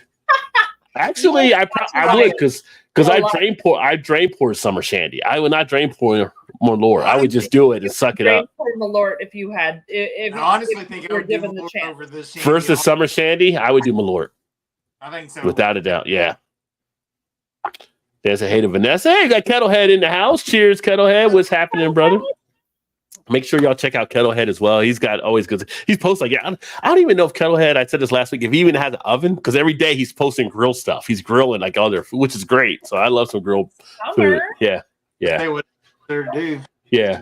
I mean, it's probably an oven in case it rains or something like that, but I bet Kettlehead will still go out there. Even if it's raining, he's probably like, there's hardcore grillers that like, no matter what, they're grilling. He's got it enclosed. He ain't got to worry about the Understand, you can't run the oven in your house with the AC running in the summer. You can't do the oven. I do. Summer, you don't. No, I do. But I put the AC like on 65. Unless 64. You're a baker, there is no excuse for using your oven in the summer. What if you're a candle maker? Can you still use the oven? They use the stovetop. You said the baker, the candle maker. It was like an old little thing like that back in the day, right? Wasn't it an old little thing when we were kids, like the baker and the candle maker or something? There was. Yeah, there was. There was, yeah. I think it was in Shrek. I think it was in Shrek too. Like they had the baker and the candle maker. I knew where you go with that. Yeah. It was. Yeah. They were. See, that's gonna bug me now because that is a nursery rhyme. It is a nursery rhyme. Yeah. Well, you're a millennial, so maybe you didn't get it when you were a kid. Ooh. We were Gen X. I'm not a fucking millennial, you piece of shit. I don't give a shit what year they put on it. I'm not a goddamn millennial. Oh, wait, Rod. She's a millennial about 1 year. That doesn't really count. About 1 year. She's on the, let me in. Let me in. No, go fuck your Gen X. I don't give a shit about your Gen X. I was Gen Y, and we said, why fuck with it? We don't give a shit about all of you. No, I was Gen Y. Fuck yourself. No. That's what somebody would say that acts like they don't care. Right. Yeah, because Gen X, we're like, whatever, but you take it a little personal there if you're Gen Y. I am, because you're calling me a goddamn millennial, and I'm not a fucking millennial. I don't care what year they You sound like a millennial right now. Hey, are you sure? Are you sure? Gen X is like, whatever. That's our thing. Our thing is the whatever generation. Like, we're whatever. That's just how we are. But you're kind of like sticking to your guns there. I want to let you in. I'm trying to talk to the congregation right now. Can we let Mal into Gen X? Can we make her honorary Gen X and get past all that? I'm trying to talk to the people. Give the badge. I'm on medical leave for working myself too hard. That ain't a millennial thing to do. That is what happens. Yeah. When you bust your ass all the fucking time and you work yourself into a hole. So you know what? Well, you get some millennials that are workers. You can't put it on all the millennials. There's that 10. There's that 10%. I'll give you 10%, asshole. 10%. I mean, yeah, okay. Yeah. Oh, that's right. Western Canadian had it. The butcher, the baker, and the candlestick maker. That's what's it. The butcher, and the baker, and the candlestick maker. Yeah. Wait, it's Rub-a-dub-dub, 3 men in a tub, right? It was the butcher, the baker, and candlestick maker that were the 3 men in a tub. I remember Rub-a-dub-dub, 3 men in a tub. I don't know why they were all together in a tub back then. Now I think about it. 3 men in a tub. And I think back to my youth growing up. We had some weird ass shit happening. Why were 3 men in a tub in the first place? Like, what was going on there? That was before we even knew what all that was. Like, wait. Right. Wait, what? Like, oh, wait a second. It all makes sense now. Oh, there's a lot of weed smoked in the 70s. That's all I'm saying.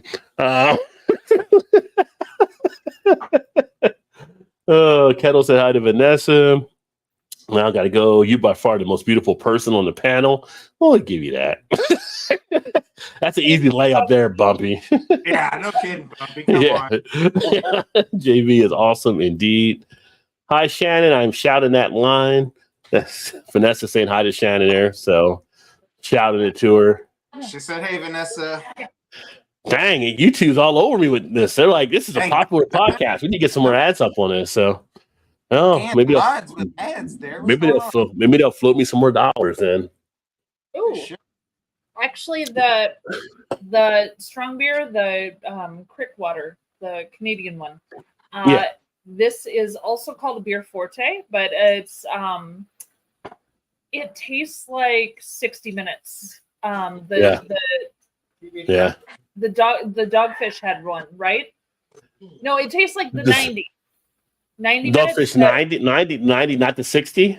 Yeah, it tastes like the 90. It's more malty. The malt. Okay, front 90 is more malty than the 60, strong. right? Yeah.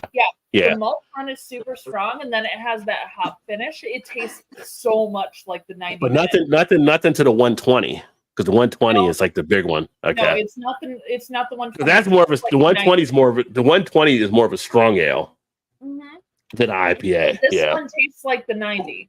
Okay, It's that's pretty good. beautiful. That's really nice. Yeah. Which brewing company was that? Blackburn. That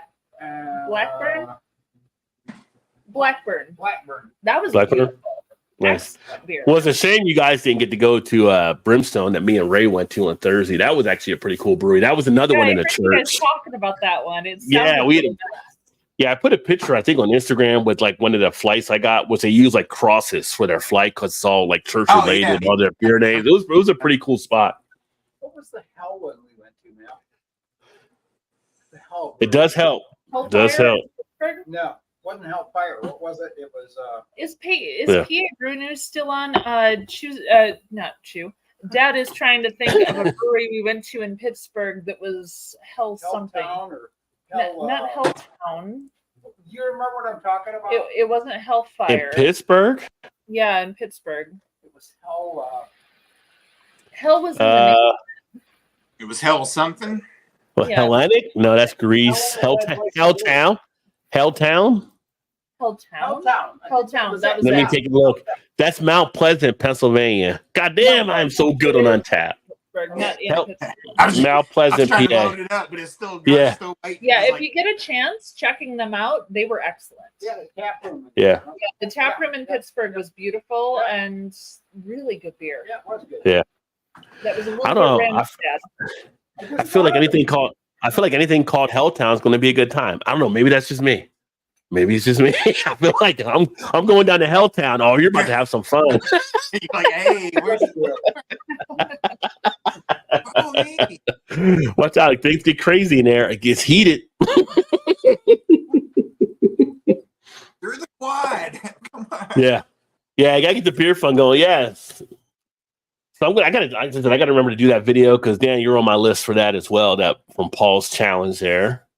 Smalls Brewing did the 13-year beer with 13 different style hops. So there's one with 13 hops that was done by Smalls. That's a lot. It's a lot. Green Flash Palette Wrecker. Oh my gosh, I do remember that one. That might have been the highest one I had from IBU on that. I gotta remember what that was on that one. Palette Wrecker. I did like them Green Flash back in the day. Which I guess now they are back, but they're like under somebody else. But I don't feel like it's the same. You don't really see them as much. That was that's 149 IBU. So I actually had that. Let me see in my check-in. The Green Flash, San Diego. Yeah, I had that back March 29th of 2014. Oh wow! I gave it a 4 out of 5 when I had there. I actually had a Mellow Mushroom. I miss Mellow Mushroom. I don't have Mellow Mushroom here. I don't know if you guys have Mellow Mushrooms, but they're pretty solid. Pizza chain, and he's got pretty good craft beers on tap. Yeah, Mellow Mushroom. Yeah, I think we still have one over here actually. Well, not over here, but over in Louisville. I would definitely say that's the highest IBU beer that I've had. 'Cause I don't think anything got higher than that for me. I almost bought some Naughty Nurse today. You can always get a Naughty Nurse. I mean, that's one of the beers. Have your own out there. So naughty.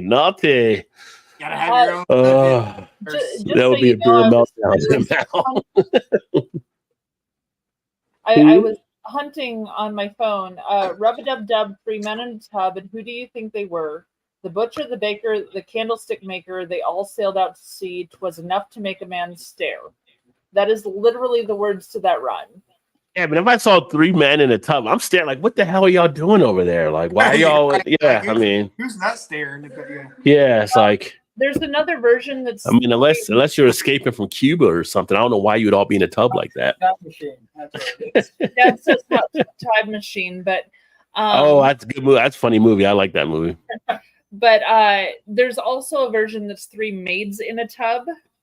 Oh, Yeah, shut up. You're fine with that, you fucker. I saw that one. I thought that was back in the 70s. I mean, Nothing back in the 70s. Shut up, Dad. I mean, you know, that makes more sense. See, everyone's fine with that. Fuck y'all. Fuck y'all. Seriously. Everyone's just chill with 3 maids in the tub, but 3 men in the tub? Oh, hell no. That can't happen. 3 men and a baby? What is happening? They're bigger. They keep fitting in the tub like It's those. not about facts. 3 men in a tub. Nobody wants to be front to back in that situation. I'm just saying. Yeah, right. Just saying. That's how it works out. To be entirely honest, a lot of maids wouldn't want to be in the tub either. Well, you got gaps. You got gaps in there. You're not touching. You might not be touching. It's like the soap on a rope. There's probably a lot of similarities, I'm sure. We need to get your dad on some more of these shows. I'm just saying. I know, right?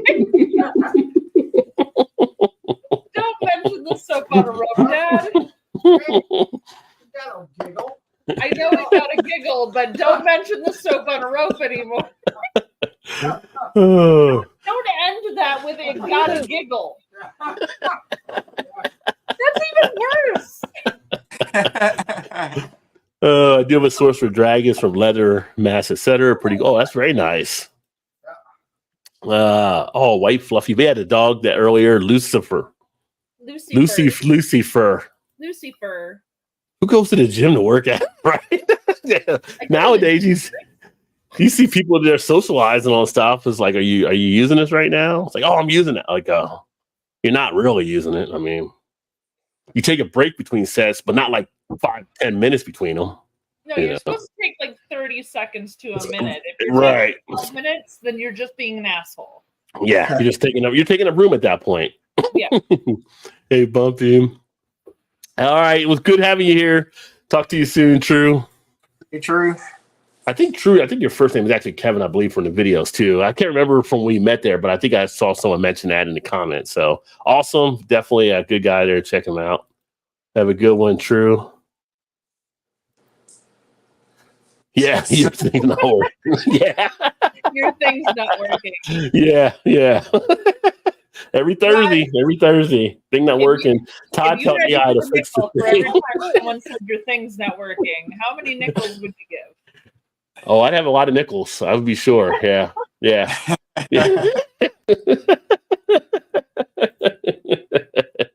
feel like when you said that, when you said that saying, for some reason it popped in my head like Joe Biden would say, it's like, if I had a nickel every time someone, like, because Joe Biden would be like an older person say something like that. Like, yeah.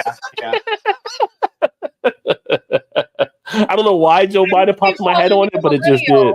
When I'm saying what people think, just saying. But yeah, nice beer. You're saying I'm saying the old people things, and yet you keep calling me a millennial.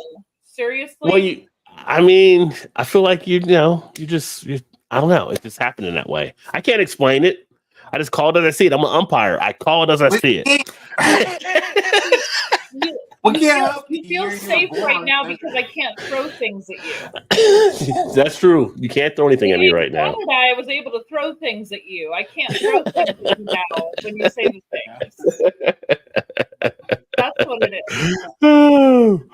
You can say a thing and I will throw something at you. Oh, why would you throw something at me? I'll throw you some ketchup tips. West Coast still leading the poll. Just out of curiosity, I looked up like the highest IBU beers.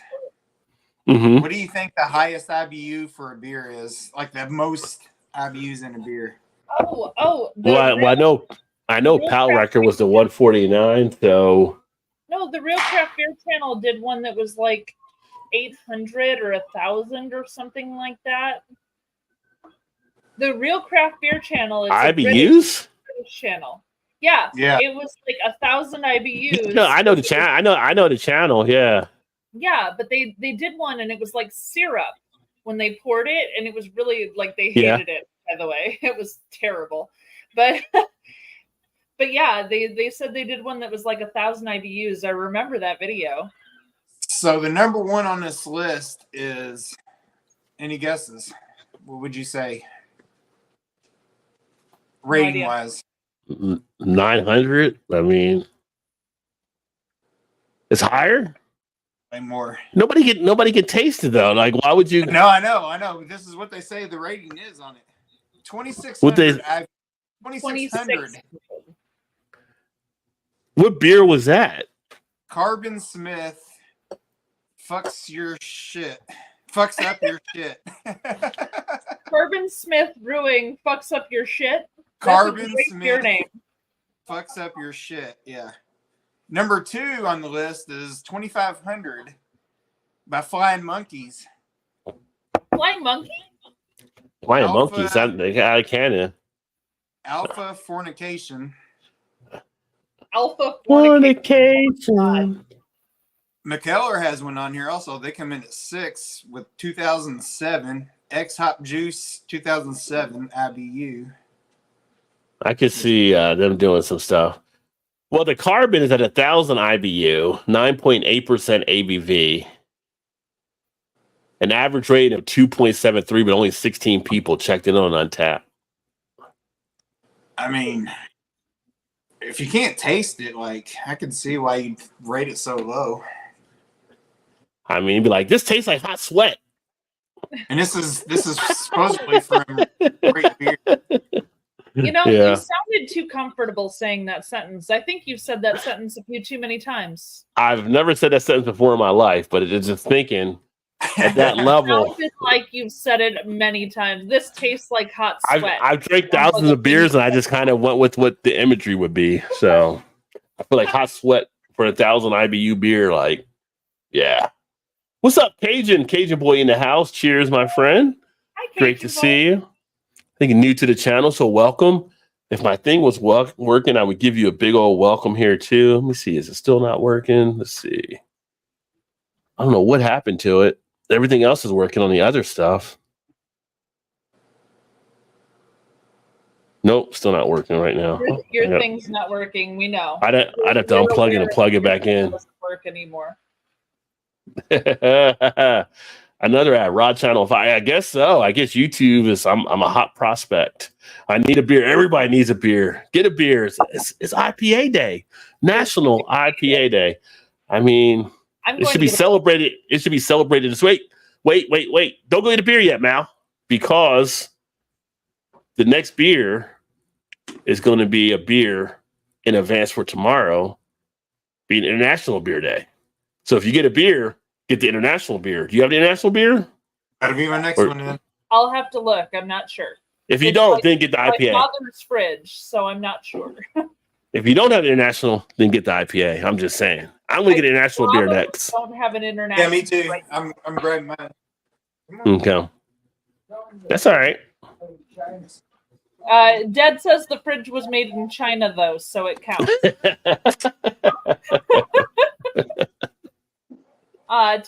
Todd left first. I gotta wait now. No, I'm good. You're good. He would go get his international beer. I'm going to read the comments if you want to go get one. So you're fine. He's still there. He's in shouting distance. All right, he's in shouting distance. I'm not gonna be in shouting distance for a minute. Vanessa, hello to Cajun. Cajun, hello to Vanessa. Beer good here in Louisiana. Very nice. You know, I think most of the beers I've had from Louisiana have been Abita, but I think that's probably the last time I've had an Abita beer was me too. 6 or 7 years ago. It's been a long time, I feel like. Haze or something like that? Yeah, Purple Haze, the Andy Gator. Yeah. Oh, yeah. It might have been like maybe 4 or 5 years since the last time I had an Abita beer. I'm thinking it's been 6 or 7 probably for me, I would think. Yeah.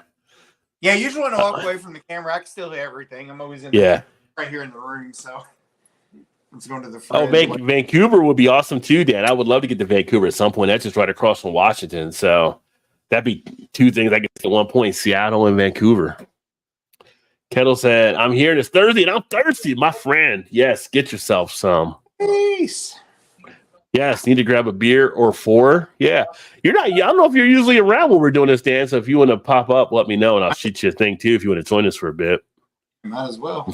I'm trying to get caught up on the comments where I got anybody else up here because it's a little crazy at times. Got a Hawaii. All right. I got a Hawaii by fly. What? The only international beer I had was the one that Dad just took, the Niagara Falls one. Okay. So, unfortunately, I'm doing Beguile Brewing Company. It takes a Village Hazy India Pale Ale. So I got the IPA because he took my international one. That's all right. Well, technically, you had a sip on it, so you still had an international beer. Yeah, so. he gets blamed for stealing my Heady Topper. He gets blamed for stealing my international beer. Sorry. That's just how it is. You have good taste. I have good taste. They're all my beers. No, but You keep stealing them. Got to Hawaii by flying on a C5 from Massachusetts to there during the April desert storm. Oh, just caught a ride there. I've been every New England state too, many times to count. In college, I drive to Maine, north of Portland, to a diner for early morning and eat, and then get back to Springfield, Mass. for 0800 English class. Wow. That's a good way to drive for a little bit of a meal. Yeah. Kettlehead. Right? Who has a Bush anymore? Iowa has Bush Lights. That is what they drink. Oh, that meaning carries. You That's spelled it wrong. BUSCH. Bush Lights. Well played on that double entendre there. Well played. Dad says the premium beer is still reserve. For the 40-ounce guys, they probably agree. Miller Lite in a patio frizz, beer can, chicken maker. Yes. I've been a baker one for 35 years, and I leave work at work. LOL. The butcher, the baker, and the candlestick maker. Yep. And I'm not a fucking millennial either. Boomer. Nobody wants to be a millennial. Not a freaking millennial either. Yep, that would be it. Having a hazy IPA, very nice. Me too. The 120 is almost like a barley wine. I guess to me, I think it's more of a strong ale, but I can see it going the barley wine type way too. But that Canadian one tasted like the 90 minute for sure. No, it is the 120. Dogfish at 120, and this 180. You're thinking of something different. 180 wasn't Dogfish Head. That was that was somebody else. What's up? Chase in the house. I met all of these people. Indeed. What is going on, my friend? Nutmeg. Hey, Vanessa. What's shaking, everyone? Hey, Kettleheads. What's up, Nick? Cheers. It's funny because we talk about Baker. Now we got a funny whose last name is Baker. Did you see that? Like Nick Baker just showed up, and we were talking about the baker, the candlestick maker. Nick, how do you feel about the butcher and the candlestick maker? Honestly, ask Nick if he was one of the men in the three. Maybe he was one of the men in the tub with the other two men. Yeah. You rub my back, I rub yours. Yes. I just hope it never turned into a human centipede situation. That's all I'm hoping. Oh God! Why would you even bring that up? Why? Because it was there. It was low hanging fruit. It was right there. It was right there. Is that where you live? Is the low hanging fruit really? I thought came you up were better than that. It came up during the shirt signing. Somebody said human centipede. Centipede. I think they did actually. That's laughing.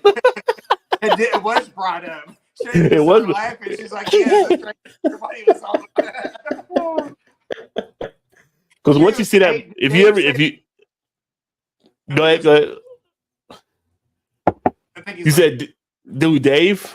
I think it was Dave that said that. He's like, yeah. Centipede. You said It's what? like, about the human centipede. Whenever I sign a shirt like the human centipede, is what Dave said. Yeah. Everybody was all like right up next to each other or whatever. The issue is once you see if you ever do see that movie, and if you haven't, I don't know if you want to see it, but if you ever do see it accidentally or however it comes across, you'll never forget it. No one wants to see that movie or the sequel or anything at all remotely to do with it. I've seen the first one, and I do not want to see the sequel. There I mean, was a is there any sequel, way you and no can one wants to see it. Can you accidentally see that early? Like accidentally? If you're flipping through on stuff, or if it's like on HBO or something like that, maybe. Yeah, but then you got to stop for a second. So that's not an accident. I mean, it's an accident you flipped into it. If you're going through like late night, you're flipping through, and you're like, what is this? What is this movie about? And then all of a sudden, you get pulled into it, and they get all put together, and you're like, whoa, what is going on? And you're like, you didn't mean to watch that movie, but now you're into it. Hey, but if it makes you feel better, is not an accidental movie. Adam's Family Values is an accidental movie. Clueless is an accidental movie. And I mean, Dad says it. My father says if you find it, you're up too late and go to bed. Well, that's Cinemax.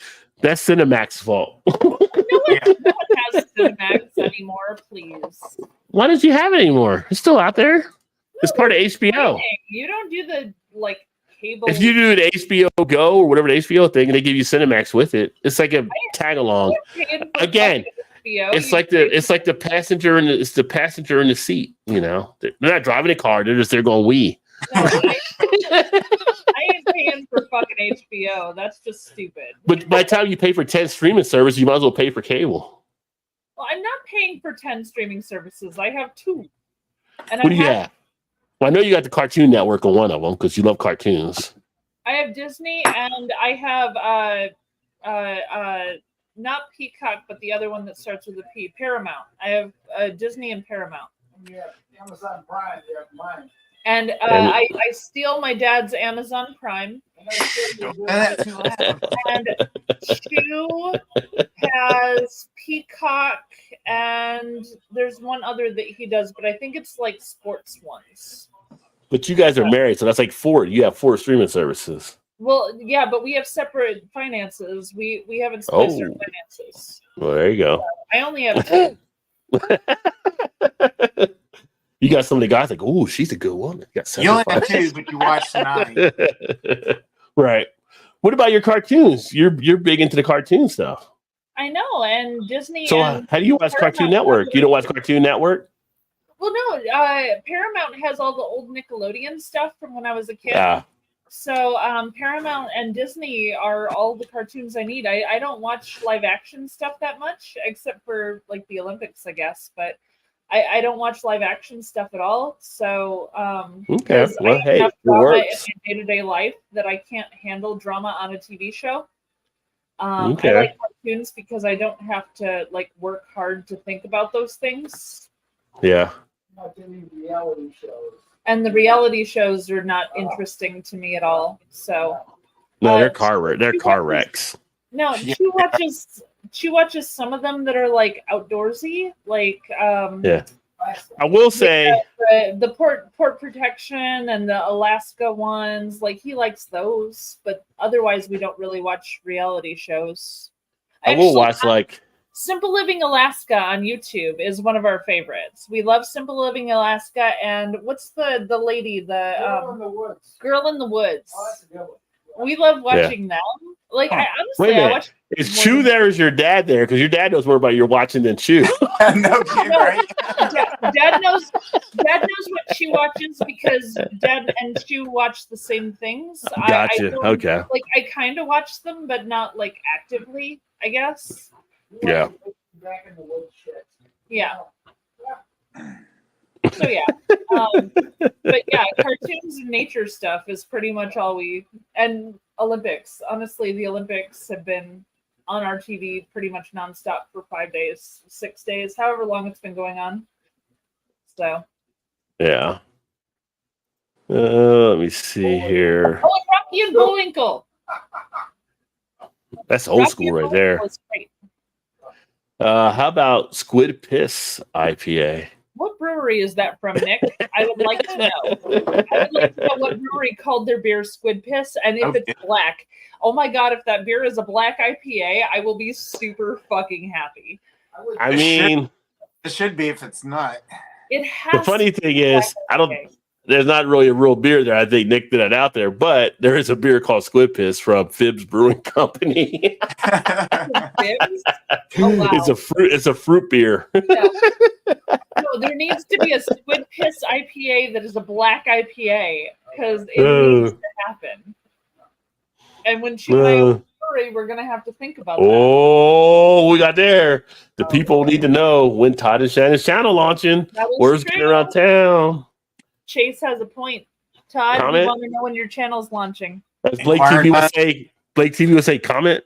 I can't. Can I say? I can't really say. Can I say, Shannon? I can't really say. We're a work in progress. It's in the works. It could. It's in the works. It could possibly. Do I get any credit? Like Rod J presents Todd and Shannon. Like, do I get any credit for that when it launches? I was thinking about that. Yes, 100%. Presents. And honestly, when my channel gets started back up again, I think I need to do the same thing. To be It's like the old Spike Lee. Like, it's instead of a Spike Lee joint, it's a Rod J joint. Todd and Shannon. I know. I'll tell him. I was going to do our name, and then I was going to go a division of Rod J BeerVentures. Woo! Yeah, I did. Yeah. The first spinoff, you people see it here. It happened here. First spinoff of the channel. You got to work out the contract negotiations. Right? Are you guys familiar with the Pinter? No. Yes. At the end of our video, when my dad was watching Don's channel, and Don had Don in Scotland, Don's beer reviews. He had a pinter, and my dad wanted a pinter watching Don, and so he started writing to the company that does pinters regularly, asking them to sell in the States because he wanted one very badly. So he kept bugging them, and they kept saying, "Oh, we're not selling in the States. Oh, we're not selling in the States." He got an email, but a month ago ish, where they were having a special thing. Do you remember the Tupperware parties where it was like they'll send you a certain amount of Tupperware and you have to have the party so that you could sell a certain amount to have the Tupperware, right? Are you talking Napoleon Dynamite here? Nope. I'm talking Tupperware. No, I know. Go get the car. The Pinter company reached out to my dad and said they'll give him $400 worth of their equipment, meaning 2 pinters and then the 2 kits and all the stuff. But he has to host a party where he makes the beer and then hosts a party where people have signed up for this party and lets them try the beer that he's made in the pinter. And so he's getting 2 pinters. The party is scheduled for the end of August. Oh, there you go. One of them is coming to me in 2, and one of them staying with Dad. And we're going to host a pinter party for them. So he gets this free stuff, which is super fun. I love it. So yeah, it's 24 pints of beer that'll be made. But yeah, so Dad's going to make beer and host his own pinter party, and he wants me to video the thing and start my channel up again. Well, there you go. That'll work. Get a little networking for pinter as well. Nice. So yeah, he's getting like $400 worth of stuff from Pinter because he's willing to host a party, and it's just cute as heck. I love it because he was bugging them for so long for them to sell over here. Well, they were actually supposed to send me one like months ago, and it just like when the Pinter people reached out just to get my information to send me one, I never got it, but they gave me a thing for a website and stuff like that, and it had me down for it, but I don't know. They were supposed to send it, but Dave got one in Beer in Front. He has it out there in Chicago. Right. Yeah, it's like he did something kind of similar to what that was, but kind of they sent it to him, and so I don't know. I've actually, tomorrow is International Beer Day, so I'm going to grab an international beer ahead of it. But tomorrow I'm going to actually do a live stream. But tomorrow I have beer coming in from Polliner. So I had Polliner reach out to get me international beers, and I'm actually in talks with them to get their CEO from Polliner USA on the podcast. Sweet. So that could be something coming up pretty soon. But yeah, they sent me a thing today, and I got the thing from UPS, but it'll be delivered tomorrow. And then I'll ice that for a bit. So I'll probably do a live stream tomorrow night, kind of going through International Beer Day. And with whatever they send me, I'm not sure what Polliner beers I'll get from them, but whatever they get, I'm gonna. So I think they also send me some Qing Tao because they work with Qing Tao as well. So I'm getting some of that too. Yeah. So Awesome. yeah. Qing So Tao I'll be. is excellent. That's a beautiful beer. Yeah. What did he say? He mentioned a restaurant where he and I used to go when I was a little kid, so that he could order Tsingtao beer. Oh, Qing Tao. Oh, okay. The restaurant was called JMK Nippon. It was in Rockford, and it was a restaurant where he would take me every now and again so he could have Tsingtao beer because it was Oh, really nice. Yeah. It was Yeah. one of those places where they cook at the table, you know? Oh, okay. I know what you're talking about. Yeah. Yeah. He took me there for that was my graduation. Part of my graduation party was a bunch of my friends going there. So, yeah. Nice. But Tsingtao was one he would hunt out at places because he liked it so much. Because it's almost like a Kolsch. It's so nice. Yeah. Crisp. Well, they were on that was on my list to actually try. That's one of the more popular beers out there, and I've never seen to come across it. So it's just funny. Polliner reached out and they're like, they saw stuff and they're like, hey, we think it'd be good to get you some stuff, maybe get you hooked up with the CEO and do some things. I'm like, works for me, So yeah, that's great. These are Chinese. Tsingtao's Chinese, not Japanese. Yeah. Yeah. The restaurant was Japanese, but they always But they had a Chinese Tsingtao. Yeah. Sapporo was the Japanese, and Kira and Ichiban are the major Japanese ones that you hear Yeah. You about. go now. You've been here 4 hours. Well, Sapporo owns Stone And now, right? Sapporo, Isn't Sapporo owns Stone? I believe they're the ones that own them. Yeah. But Ichiban owns a couple of the other ones too now. So yeah. Uh-huh. Let me see here. I know, Chase. Fond we had memories of Beguile. Yeah. fun there. Hi, Mal, Todd and Rajay, all legends. We were at we were at Beguile when we ordered in the Chicago deep dish pizza. That's right, Giordano's. I can say I've been to Canada. We just had a thing in Canada. Some can dance. Some can dance. Some can. Some And they do I disagree. They do have onions in the restaurant. I don't know if all of them eat it or not, but it is in the restaurants with some stuff. I mean, the Canadian gymnasts can. Kind of. I pay annually for mine, so it's not hit every month. Come out cheaper too. Just can't do it with Hulu and Netflix. Suck it up for those. Yeah. Yeah, with the old streaming thing up. It's funny you say that, Chase, because for me, I always enjoy a black IPA, but I didn't put it. I could only get 4 options on the poll, and I would have definitely chose, like, for me, black IPA is one of my favorite ones to get when I come across it, but I knew it was going to probably be like a lose out there versus the others. So that's the thing, though. It's like they're so scarce that you don't really see them often. I know. Right now, New England Hazy's back up on top right now. They're just beating West Coast. I'll tell you, when you find one of those black IPAs, you're just like, oh, hell yeah. Oh, you're right. Yeah. That's what I'm saying. You're just like, yep, that's the one. Yes. I mean, even Stone brought back their Sublimely one, and that's a excellent black IPA. That's a good one to actually enjoy. Yeah. I wish more breweries would make those. Shane can make them the Rajay Presents open. Yeah, I mean, Rajay Presents Todd and Shannon.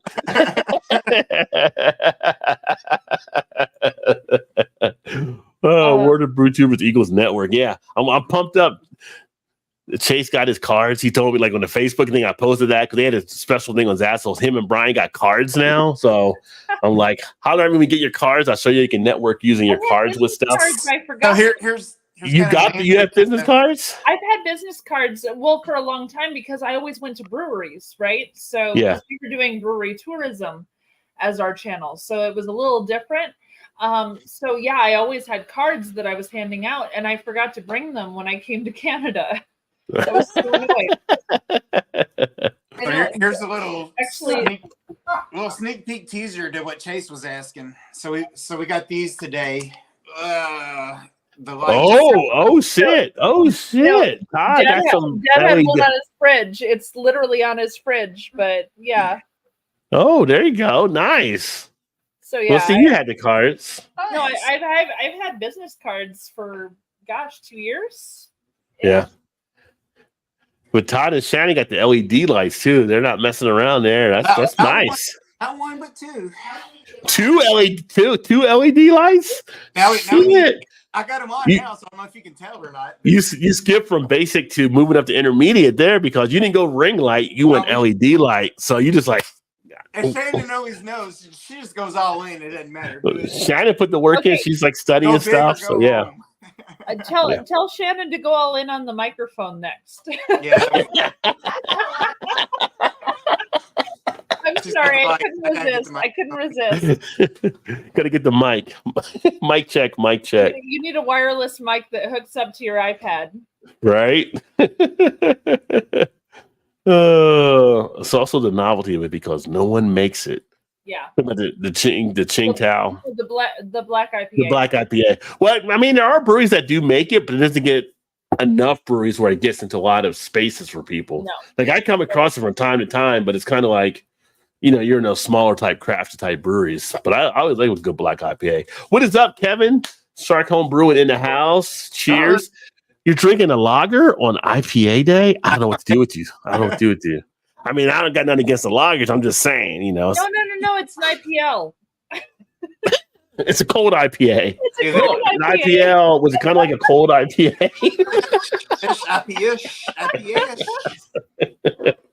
That whole thing, like, the IPLs were selling, so we're going to come up with cold IPAs. Okay, but it tastes the same. Yeah, we're going to make our own thing. Yeah. But you got to have IPA in the title. Okay. All right. Yeah, Todd's getting professional. Todd's getting everything down. Like, the thing is, though, you just got to do the video. You just do the video. Just. You want to see my lighting? Todd and Shannon are ready to rock and roll already. Hey, we sent you guys a sneak peek. The dome light, yeah. You guys are ready to rock and roll on that. So I got a kitchen light. A kitchen light. That's you got a dome light. Dome light. There you go. What did Todd say? Turn up the light. Come on, Shark. Just tuning in and already starting. Come on, man. All right. Believe it or not. What show is that from? Believe it or not. Walking on air. What show is that from? American Hero. Close. No. No. What is God? I can't know the theme song. What the hell is? Oh, wait. You're right there, Mal. You're right there. What I'm walking. The Golden Girls, is it? No, it's not. No, it's not the Golden Girls. I know this song. I know you know it. You had three of the words. What are you missing? Muhammad Ali. Oh. The greatest. Family. I'm thinking no. The greatest. Shit. Greatest. What did you say before? Greatest American Hero, right? There you go. The greatest American hero. Yeah. The greatest American hero. Yeah. Jesus Christ, I had trouble with that. I knew the song. How would I not know the name?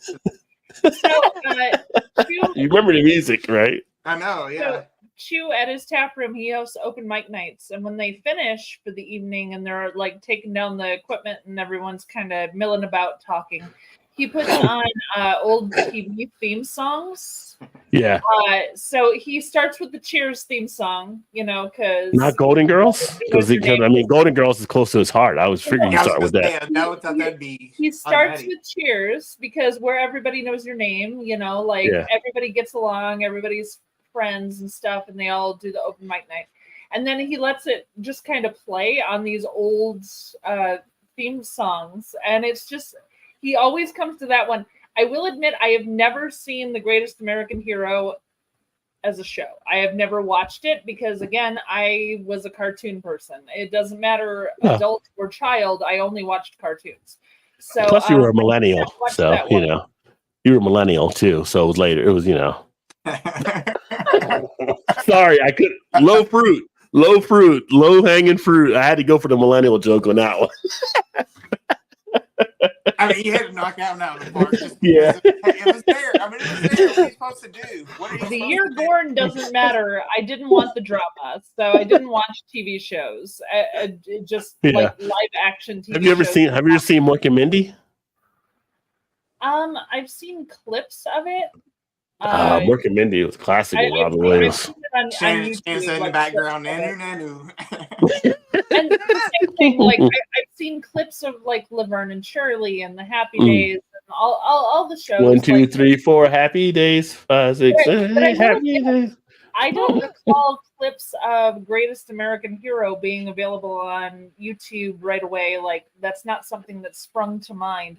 I have seen oh gosh, Belky and the guy in Chicago. Perfect Strangers. Yeah, that was a one, classic. I've seen that. They were seen cousins. They were cousins. Obviously, I've watched Golden Girls. I love Murder, She Wrote. I do watch that one because as much That was as okay. That's a little bit older. I mean, that's like my mom will watch that show. I'm just saying. My mom will watch that. Like it's drama, but it's like cozy drama. You know, like you don't actually have to feel bad. Yeah, I mean, it's like Matlock. It's like Matlock. It's like the older people But I watch. didn't like Matlock. Matlock had too much drama. I didn't like Matlock. It was Matlock. It was like Andy Griffith and just like as lawyer. Andy Griffith, my dad. I mean, every time I go there, you would go to Bob Evans for the 5 o'clock meal. You come home and you watch Matlock. No, Andy After People's Court, after Wapner, after People's Court, then you watch Matlock. Then you call it a night. That's a busy day for a senior. the 5 o'clock meal, or some people would call Andy, it the Blue Hair Andy special. Griffith didn't have Exactly. drama. That's what they would call it. Didn't have drama. Yeah. Andy Griffith didn't have drama. No, they didn't. You know how many times he had to put up with Otis? It was someone being forgetful. Like it wasn't. Forgetful. Otis was drunk. He was a beer tuber before there was a beer tuber. Yes. Yeah, that doesn't really count. That's not real drama.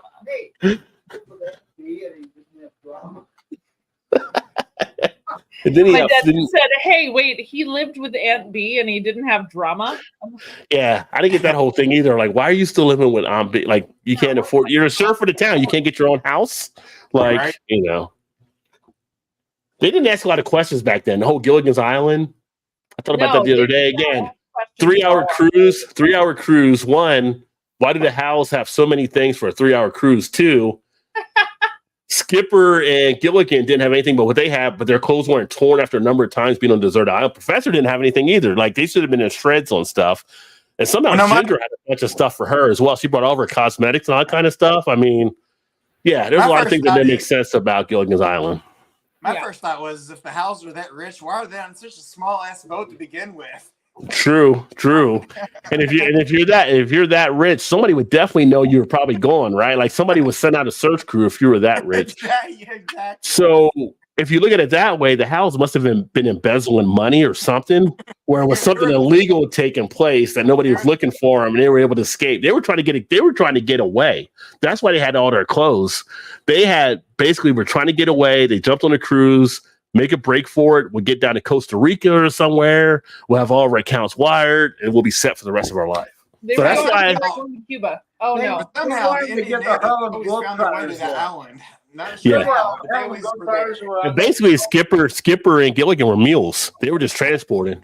Yes. My dad Yes. Oh, Bless you. my dad stepped in and said, "No, they were just trying to get the Harlem Globetrotters to visit." Yeah, how the That's right. Globetrotters and the Globetrotters ended up on the island too. Like, but they got off. That was a I good. think that was the same episode that Fonzie jumped a shark, I think. Yeah, They the saw him out Globetrotters in can get there, but then the Globetrotters get off the island. They don't take Gilligan in with them.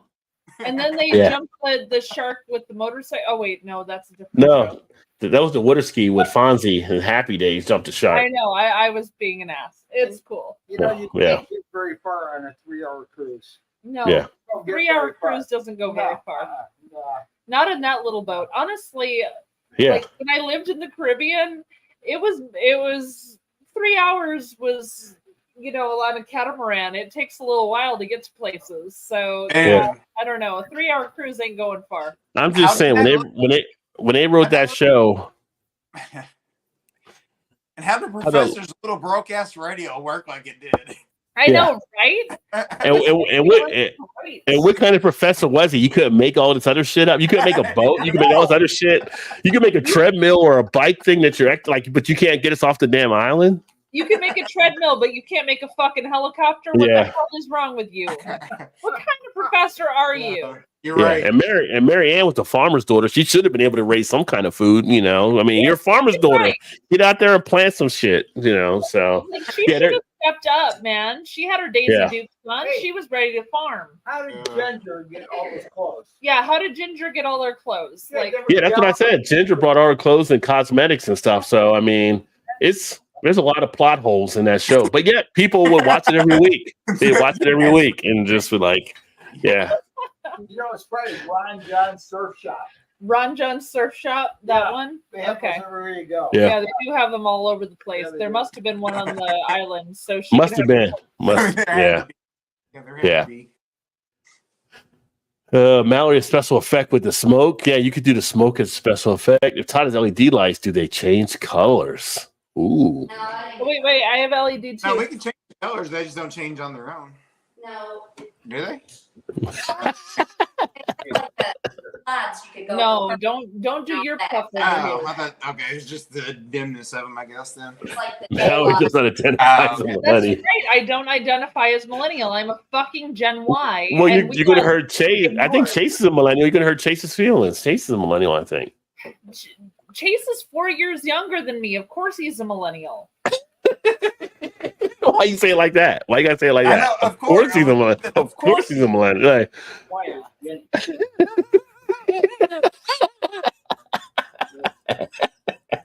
Happy days. At the BrewTuber get together, he was the youngest. He was the youngest. Yeah, he was the baby of the bunch. Yeah, Happy Days had Mork and Mindy on it. Mork came on, and then Laverne and Shirley was on. So that was a spinoff later. So yeah, I heard your meeting was a 3-hour tour. Yeah. But, I was skipping all those shows and watching Stones and jump over, so afraid to jump over me. LOL. Get it? Shark Home Brewing. Get it? Awesome. Oh, you're good. Funny, Shark. That was great. Just leave me out there on the catamaran. Sounds like paradise to me. Yeah. Amazon made a delivery to Gilligan's Island. Yeah. Amazon gets to Gilligan's Island. How can they not get off of it, right? Yeah. Right. Yeah. Not 4, just 1 year. Just 1 year, not 4 years. You're not 39. He is 39. He did say 39 at the event. I thought he was 36. 39. Yeah, it's 39. Oh, for goodness sakes. I thought you were 36. Well, he looks young for his age. So, He does look very young for his age. Yeah. Well, there you go. But I thought you were 36. I thought you were 4 years younger than me. So, yeah. But I'm going to go get another beer. Tomorrow's International Beer Day. Todd's already got his International Beer. Todd, what do you actually have there? Oh, Weissenfahner. The Hefeweizen. Didn't we talk about that when we were there, I think, too? Like we did talk about how we can't pronounce Hefeweizen. Dunkel. Hefeweizen. Dunkel. Another room.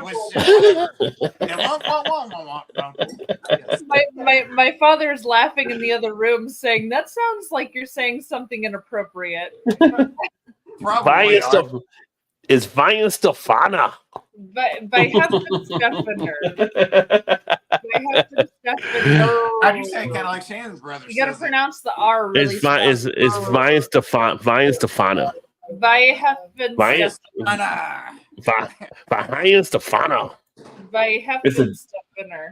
It's the Dunkel. Since 1040. Did I tell you guys that I forgot to eat dinner before I had beers? No, but I bet you're zooming a little bit now. By Hefeweizen. I got it here.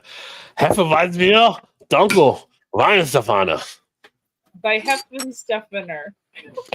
This That beer was- here, So she copped out on us Yep. tonight. 5.3% ABV, 14 IBU, average rating 3.76. Our dark wheat beer is impressive with its creamy white foam, a fruity fresh sweetness, and hints of mature bananas, harmonized with delicious flavors of roasted malt, sparkling and full body with a light caramel taste on the first sip. An excellent accompaniment from hearty meals and game to chocolate and nut desserts. Oh, get the nut milk out. Brewed according to our centuries-old brewing tradition And on the Weissapon Hill. You can't. It say is the nut world's milk, oldest it's brewery. nut juice. Yeah, nut juice. I said nut milk, nut You juice. said nut milk. You said it wrong. Nut juice. Nut juice. It's nut juice. Nut juice. Your almond milk is actually nut juice. Get it Yes, right. Nut juice. I like Nut that. juice. Nut juice. So what do you think of that one? Oh, let me get mine while you pour. You still pouring it? Let me go get my beer while you Have do good that. stuff in there. You know, Nutmeg said here, if you can't pronounce it, you're drunk. It's fucking German. I don't speak German. It looks like Weihefensteffener. I mean, That I'm is half German literally and I still can't How you pronounce read it stuff. across. It's not. I'm literally sounding out the word. I can't help it. The Germans say it weird. I think it's Weihefensteffener. Weihefensteffener. Yeah, close enough, I guess. I'm not really sure. Yes, my father just said always blaming it on the Germans. Yes, that's what I That's just right. said. Right. So I have Who said Dunkel? If you can't pronounce it, you're a drunk, LOL. But you know what? I couldn't pronounce it before because I don't. A lot of people can't pronounce it. You know, that's why Chase gave me the thing. Like people say, whip beer is actually vit beer. Yeah. That's how it's actually. Do you speak German? Shark, if you speak German, tell me right now. Do you He speak could be a he could be a well-traveled shark. He might have been over to German. Shark. I'm Yeah. curious. Do you speak German? And can you pronounce that properly? Because honestly, it's I feel like 25 and I'm like, and act like I'm 17. I seem like I'm 12. You're all over.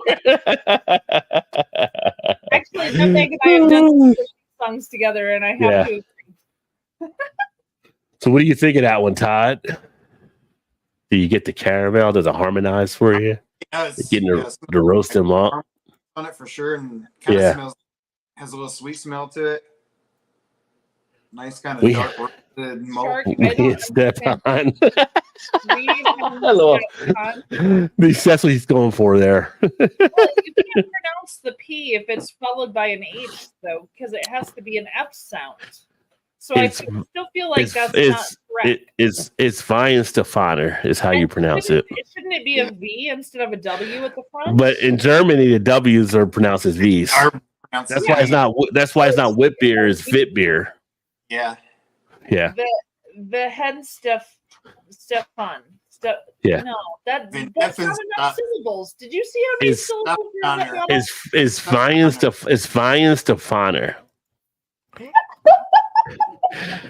There's a lot of vowels. If I had my Hawk Tua, I'd play it. Like But it that, won't I would work. like to buy a vowel, please. Hawk Tua, you got to spit on that thing. Yes. You got to spit on that thing. Oh, get not. Yeah, You I mean, it's didn't nice see his and next comment. It's nice and smooth. I will tell you. So for those of you that don't know, if you ever get a chance, you should go to Oktoberfest in Cincinnati. It's the second biggest Oktoberfest in the world. And they actually come over with the beers from Germany and then the other brewery I'm going to show here in a second that I got. And it's like phenomenal getting those off tap. Okay, then why do we say BMW and not BMW? Because that's just how it is. That's just how it is. This is the one I got for It's Shannon. different. It's different when it's on the back end and not the front end, I guess. I don't know what to tell you. It's just that that's how it works. I got Look up, That was look the one I look got up, for look, Shannon look. to drink tonight, but she didn't show up, so you know. Oh, that one? Oh, yeah, she would have liked that one. She would like to have a Weizen. Yeah, that's why I got it. It's like, Yeah. that she's one. had, I know she's had. Yeah, have a Weizen. Yeah, Paulaner Hefeweizen. I got that. yeah, yeah, But Shark, you're killing me, man. yeah. I just speak Sharkies. So there's a German American club here over in Louisville that we go to a lot, Best way to be. like mhm. or so, and they have a lot of like Works for me. Paulaner beers and all kinds of good like German style beers. Yeah. So the one that I'm going to actually crack open right now in lieu ahead of International Beer Day, and then we'll do some IPA facts here in a second, is actually going to be from Erdinger. A little easier on that one there. And it's going to be their Picantis Weizenbach. Nice. There you go. And this is one I have not had before. I saw that. I was like, well, this is kind of interesting. So I went ahead and picked this up in lieu of International Day taking place tomorrow. And I know it's 7 something ABV on here. But I was like, I think it was like $3.59 for a bottle. I'm like, shit, that's a steal right there. That's pretty solid. Like, I'll take that. I'll buy that for $1. Yeah. It's a Rod J deal. That's I like my beers when I find them. I'll see, I paid $7 for both of ours, so just say $3.50. Yeah, that's not bad. Yeah, and this is Hey, mine were all free. Oh, now you're not free. Well, good for you, teacher's pet. The first one, my dad. I'm not going to keep tolerating this out of you, Mal. I'm not going to keep tolerating. Don't take your chuggy of me. I got the first chuggy ever. Don't make me go No. mine too. I want the very first chuggy of all time. Me. That was me. Yeah, you were originator. The OG. But yeah, my beers were all free. Oh, but look at that. Oh, I like that. I like the nice dark one. Yeah. That's what That she head said. went down pretty quick. Oh, that's what she said. Believe me, that's not what she said. No. Especially if your Some of thing them doesn't say. work. Especially if your thing doesn't work. Once it goes dark, never mind. You never go back. Once you go. Ooh, that's got a nice roast. That's got a nice roastiness to it. All right, back to the beer. Yeah. Ooh, nice malty. Looks pretty good. Mm.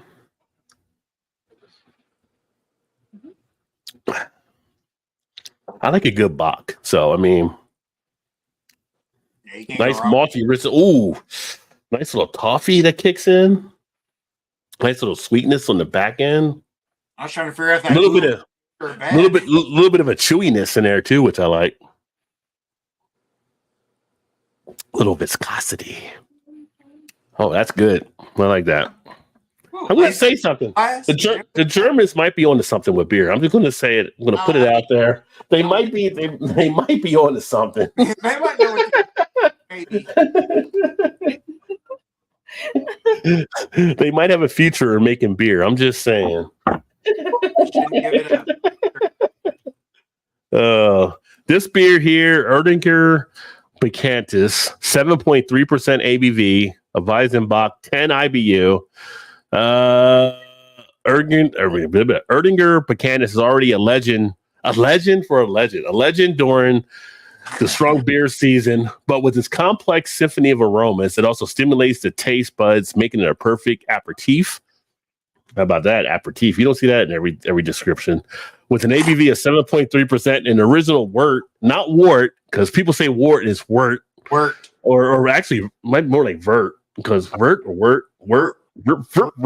So like that Swedish chef on the Muppets. 16.7 degree Play-Doh. This Bach beer is Erdinger. Oh, you try to trip me up on this son of a bitch. Vibral's strongest contender. For a true Bavarian aperitif, there's that word again. Divide a bottle of Erdinger Picantis between 2 connoisseur glasses. I only need one, son. With this dark color and smooth, creamy head, Picantis is already a feast for the eyes. The flavor that develops on the palate is well-rounded and malty with a hint of nutmeg and fine nougat. The sparkling, it says nougat, but I think it's nougat. I don't know, Nougat. I feel like it's like a nougat type thing because it does have like a nougat type thing when you think of a candy type filling, but it's nougat. You know nougat more than I know nougat. I know nougat, so I don't know about nougat. So maybe I'm pronouncing that one wrong. I don't know. First time I've seen that word. The sparkling nature of Erdinger Picantis harmonizes perfectly with the slightly sweet character, as well as a soft and delicate finish. So this one actually on Untapped average of 3.59, which I feel like is low for this beer. It's got a nice little quality to it. I think it's just, you got to be able to experience and kind of get a nice feel of the beer. So, but yeah, I'm digging it. It's all right. Sorry. You dig it? No, I dig it. Like, can you dig it? Yeah. Hey, nutmeg. Yeah, right. Nutmeg, right? They mentioned nutmeg, and nutmeg's in the house. So there you go.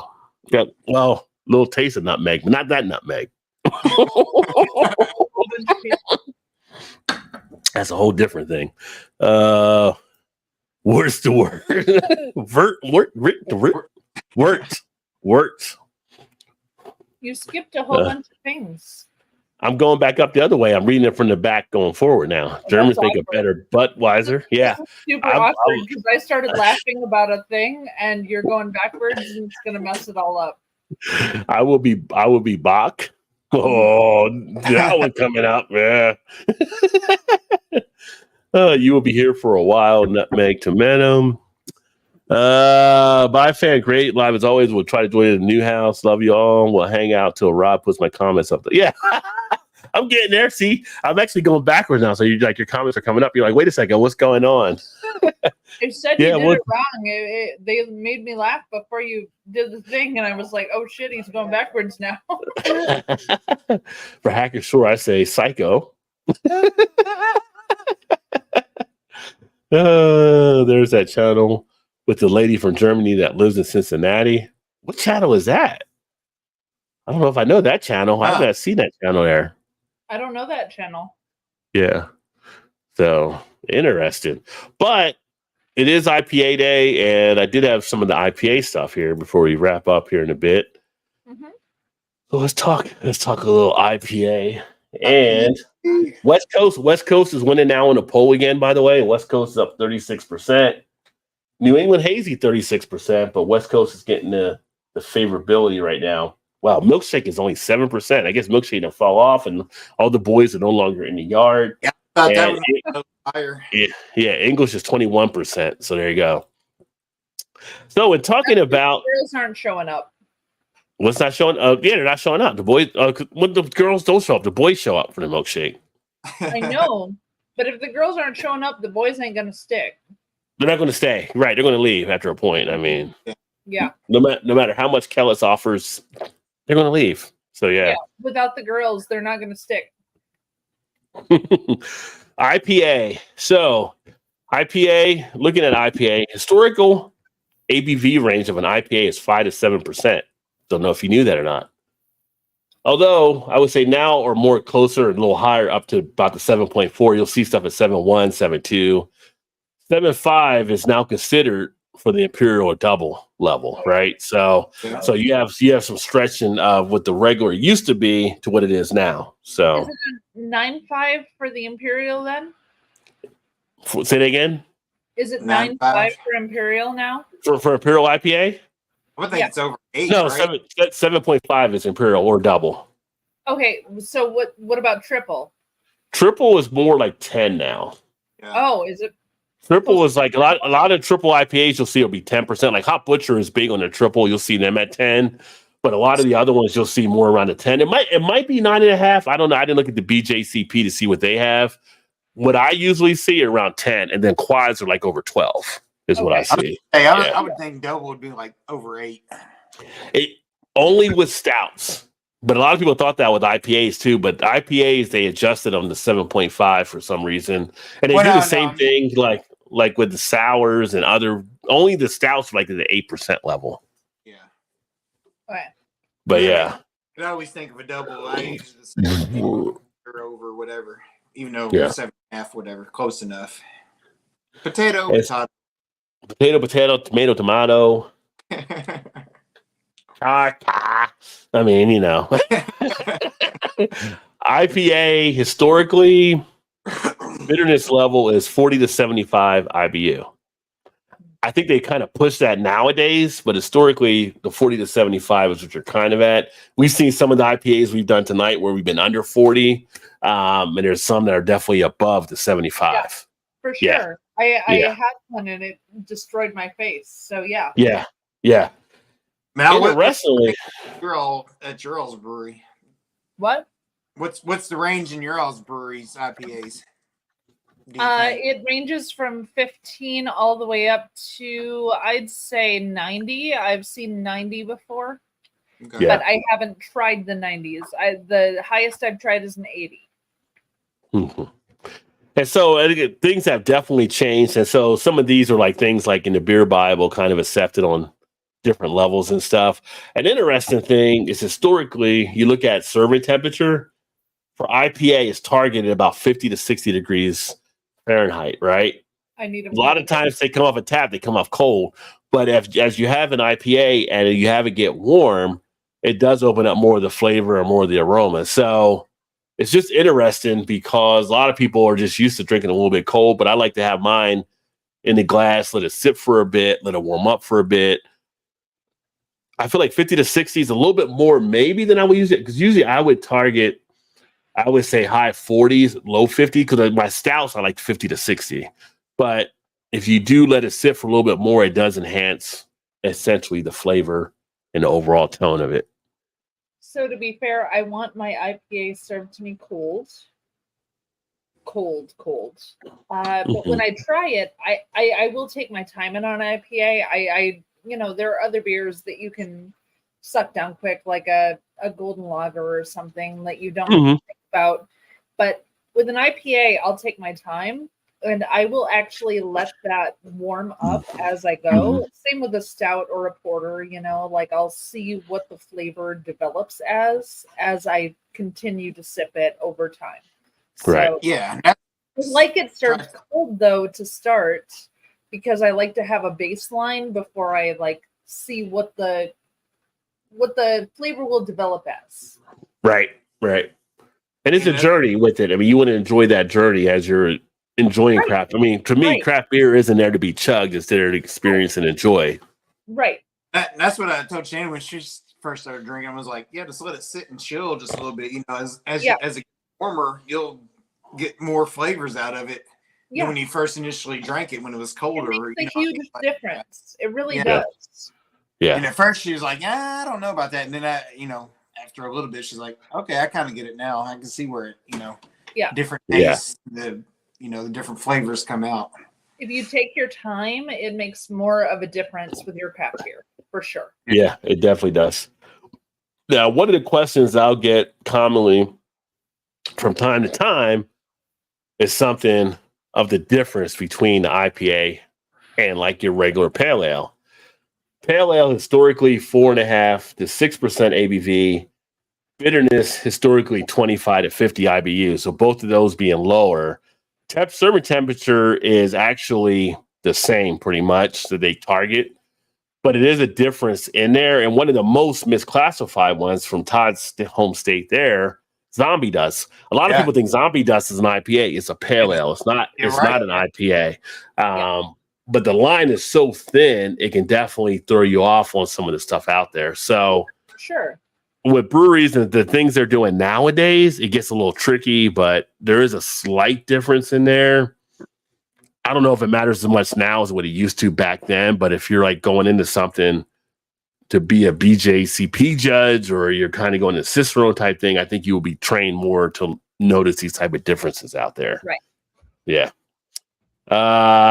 Fact or fiction, IPA got its name from shipping of beer to the British soldiers and citizens residing in India in the late 1700s. I don't know that the story is actually true, but I think that might be where the name came from. What do you think, Todd? I mean, from things of history, I'd say true, but it's probably false. Yeah. So as I put on my, what was that website? Snopes. When they did like my Snopes hat or whatever. Kind of, but not kind of. So it's kind of a mixed bag, right? So if you know the story of at the time, George Hoskins Bow Brewery, they were actually the first brewery that found success when they were trying to get beers from England over to India. And after a lot of failures, they found a situation where they heavily hopped the ale. It was shipped to India, but at the time, it wasn't called IPAs. No. And it wasn't as successful when they actually got those beers to India at the time, because a lot of people in India weren't drinking the beers. And in fact, the beer they were actually sending was more closer to an Oktoberfest type beer than what we know now as the India Pale Ale, right? So, in a way, a Marsden style or a Helles style? more like the Marsden style or Murchison style, so to speak. I was gonna say they actually hops as a preservative to preserve. Yeah, they used the preservative because they had a lot of batches that were getting dumped ahead of time. Right. So it was more like that golden yellow type color. It was kind of a hit and miss type thing, but they never classified at the time as India Pale Ale, and it wasn't kind of designed that way, but it was through a process of heavily hopping it. Fact is, it wasn't until about 1820 that English breweries started marketing the beer back home as the India Pale Ale, and it was being tied into one of the situations taking place, which I'll get to in a second. But it was more of a marketing thing then, where it provided like an idea of the elegance and the adventure for the India market. In India, a lot of people weren't drinking India Pale Ales. Like, it should have been pretty much like a failed type style at a point when you look at some of the historians what they wrote about it. However, there were people that were drinking it in India that were more kind of your middle class. I don't want to say like elite or whatever, but it was definitely more that. A lot of the soldiers still drank the porters, and they weren't drinking as much of the IPAs. However, they were able to get that branding back home, and the IPAs themselves sold much more in England than India. However, at this point, because of the story that was being told, the legend was born. But it wasn't until 40 years later when Booton, another brewery, was a rival to Hodgkin, created a more hopped up pale ale that fell out of favor with the Eastern India Company. And Burton's ended up running with it, and basically through that title ended up coming up with the marketing and calling it the India Pale Ale. So it was really that marketing that took place later on, like in the 1920s, and then selling it back to England, even though people in India weren't really drinking it that much. Like, their sales in India were terrible, but back in England, they were drinking a lot of it. They were able to sell that allure of it being, oh, this is an exotic type beer and blah, blah, blah. And that's when it started replacing porter as kind of more of the common type beer. So it's really fascinating around the whole India Pale Ale story when you look at it. And now you know. And now you know. But just a little interesting thing of a National IPA Day about IPAs, because, and then there is some question out there if Hodgkin was the one that actually created it first, or if it might have been someone else, like Burton's. Like, they were the two rival ones out there, but it's kind of like a debatable type thing that they actually have. It's just, nobody knows because it was so long ago, really. But from notes and stuff, some people would give it to Hodgkin. Some people say, no, he didn't really create it, but, it is what it is.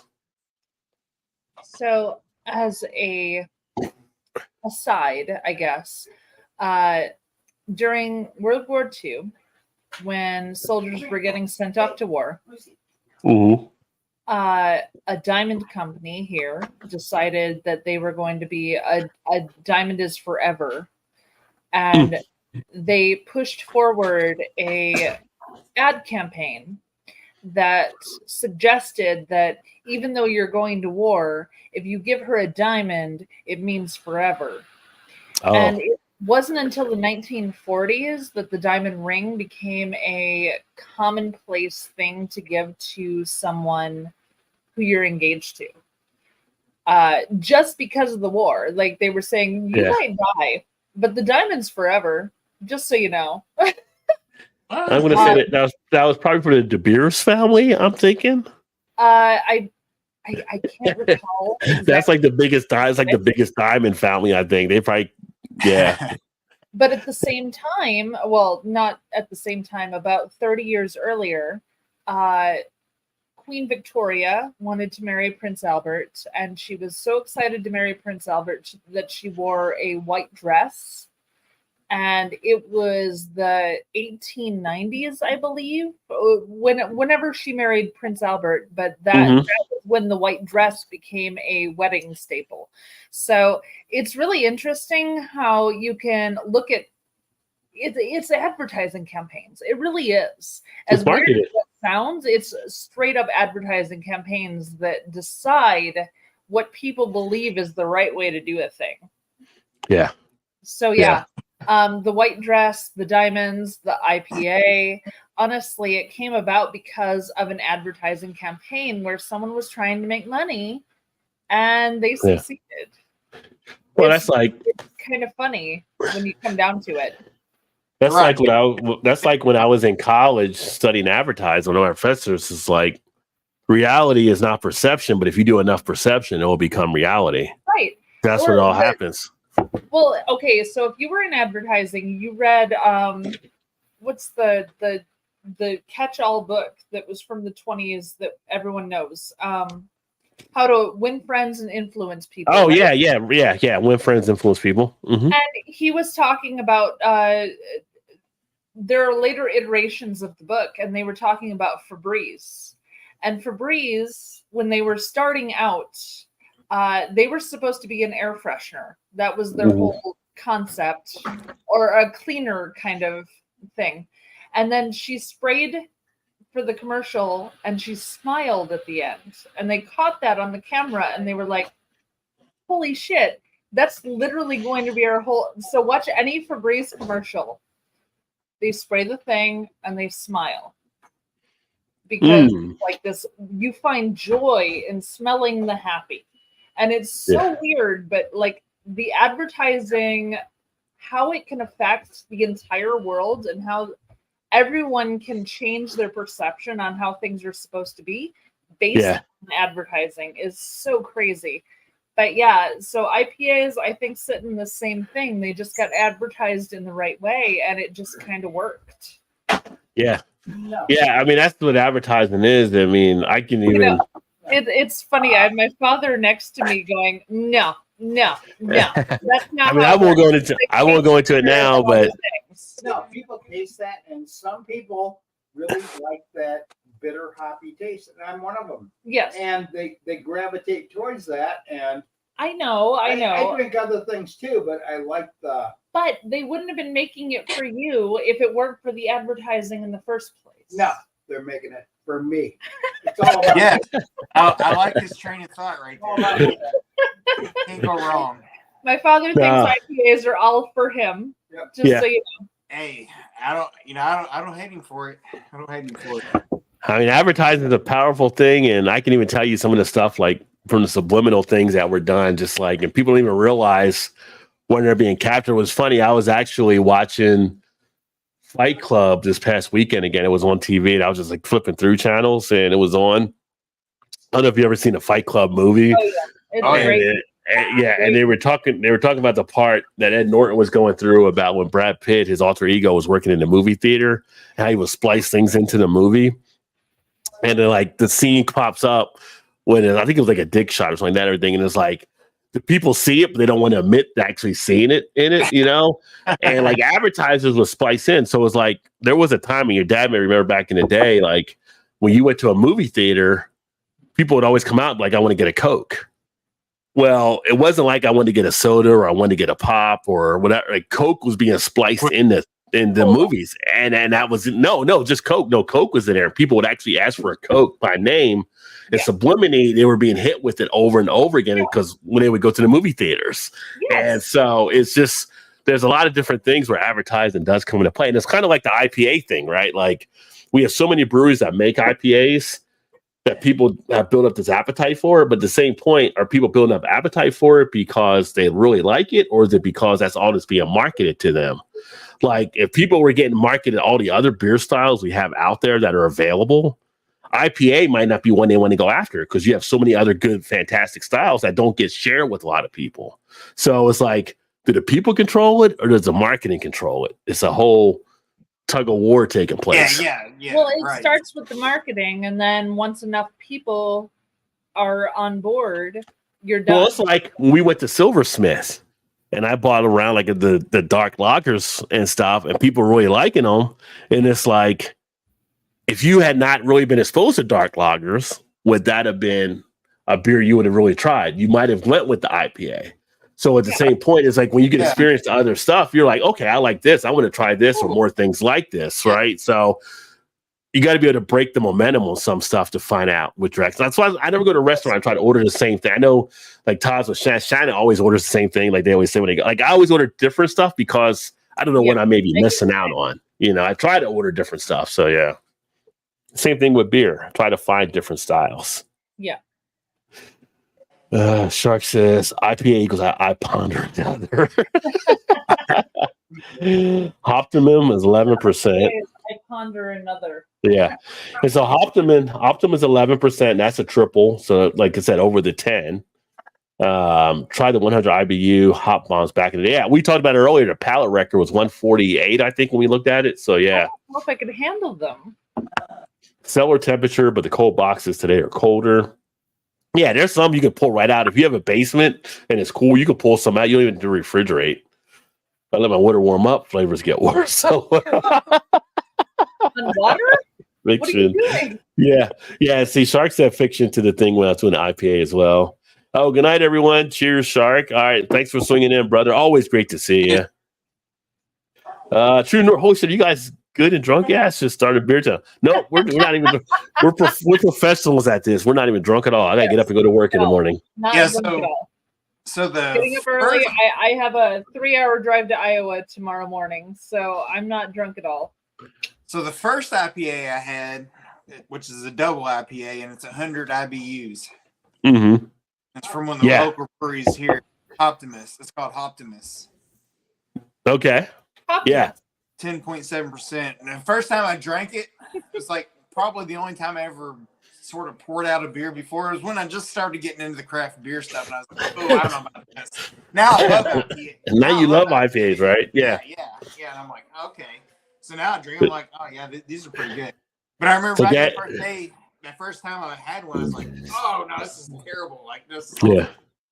Well, we remember back in the 80s when we had the whole campaign about bitter beer face, right? And it was just like the beer being too bitter, and then the commercial, and the old guy was all shrunken up on the camera with the bitter beer face back in the day. Now everybody, that guy was amazing. How he like folded his how he did the whole face and everything. Yeah, how did he do that? Like it was amazing. They say everybody's got a skill. My dad's like, I'm glad you liked it. they say everybody's got a skill, but yeah, so it's. Times have changed, you know, because bitter used to be that perception, like, you know, our body, our palate or whatever, like we did get different tastes. And when something is bitter, it's usually an off-putting type thing, but we've kind of started to accept a lot of the bitter type things to actually enjoy. Right. So, right. Like life. My dad just said like life. No, yeah, like life. Like after a point. He said, I'm sorry. I apologize. He said my wife. Oh. So that's part of life. So. So how did he like I IPAs? did not expect that. Okay, cool. So Mal, how did your dad start liking IPAs? Because usually the older generation hates them. I know. Usually the older generation hates them, but honestly, I hadn't discovered craft beer when my father came to me and said, I found this beer, you need to try it. And it was Sierra Nevada Torpedo. Nice. Oh, nice. Yeah. And like I said, it crumpled my face like a piece of paper. Like I couldn't handle it. And well, I'm a super taster too, but honestly, like he loved it. He fell in love with this beer. And this was 12 years ago, 13 So that was years the first, ago, so like that was what got you. It's gotta be, because it was before I ever met Chew that he made me try this, and I hated it so much. Nice. Yeah, that's awesome. By this time. And so I didn't really get into craft beer until about 9 or 10 years ago, I guess. Yeah. But I had been so scared of IPAs because of what he had me try. So Yeah. it took a long time for me to get back into IPAs or any kind of craft beer because I was. And I When we first started drinking and we wanted to get messed up, we drank Schlitz malt liquor. Well, Schlitz malt liquor. That'll do it. That'll do it. Let's get the bull running. Right, yes. It did the job. That is true.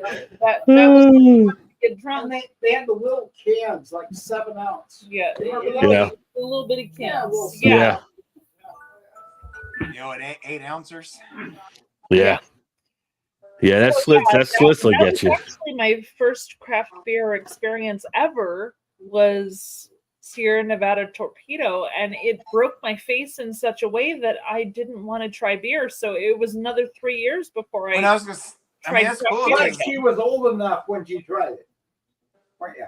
Well, I was over 21 when I tried it. Yes, thank Yeah. you for pointing out That's- the fact that you did not give alcohol to underage person. Yes. That's cool that he likes those. That's cool that he likes No, those. that was 13 years ago, and I'm 40 now, so you're safe. You're safe. I think he passed the CPS statutory limit at this point. I think you're good. You're fine. You're good. He wants to make it clear that he wasn't giving alcohol to his underage daughter. I mean, yeah, but back in the day, I can remember parents doing that with their when their kids. Like, again, it was the 70s. Kids would be like all cranky like that and everything. They give them a sip of their drink, and the kids be like, they be out. They be out. Yeah. So it's like, give them a sip of that. The kids be No. out. I mean, that might have been abuse. I don't know, but I'm No, just saying. that was in this, medication. yeah, in the 70s, growing up. No, I Here, do, take a sip. All however, right, know, go ahead. I am fully aware that I don't know if it was him or if it was my mother, but one of them used whiskey when I was teething, Oh yeah. and they would put that on the gums. Not me. It wasn't you? No. Okay, so it was mom. So somebody was using whiskey when I was a little one with the teething. That's what my mom and grandma always says. Like, yeah, Just just rub saying, whiskey on it. you know, and it wasn't the worst idea, honestly. 'Cause I turned out okay, but I got through teething, and they didn't kill me. So I'm I counting that don't as a give win. anybody whiskey for teething until they're 18. Oh, you give people whiskey for teething when they're 18? Is that when their wisdom teeth are coming in? Is that? Oh, that works. That works. I ran out of beer. Remember says, "Hey, Diamond, herpes is forever as well. Makes you think, doesn't it? Hank the beer, distant cousin of Pal Pal. Yeah." No, herpes B is forever. A and B are a little on the fence. Just So, because of the power. When A and B are like, we might be back. We don't know. We might be back. We'll let you know. If we do, we'll let you know. We'll give you a let you shout know. out. Yeah, We're coming back. Yeah. so Yeah, right. Enormous, right? That's what in the Fight Club scene. I just told my father I needed another beer. Night True North. Yeah, definitely. Great having you in for a bit here. And back at you. Yeah, good guy. Check out his channel. He's got some stuff, interesting stuff that happens on there with some of the people that like want to be videoed on camera. It's interesting. So I just told my father I needed another beer, and he gave me the West Coast one that made my face crumble. So Yeah, yeah. Well, somebody's got to drink Got now. it. Somebody's got to drink the thing. I Well, like it- I like wow, this that taste. was foamy as heck. That's a lot of head. That's what she I was getting said. ready to say. not even she would say that. I didn't even hard. What was that? What was that in Full is Metal John Jacket?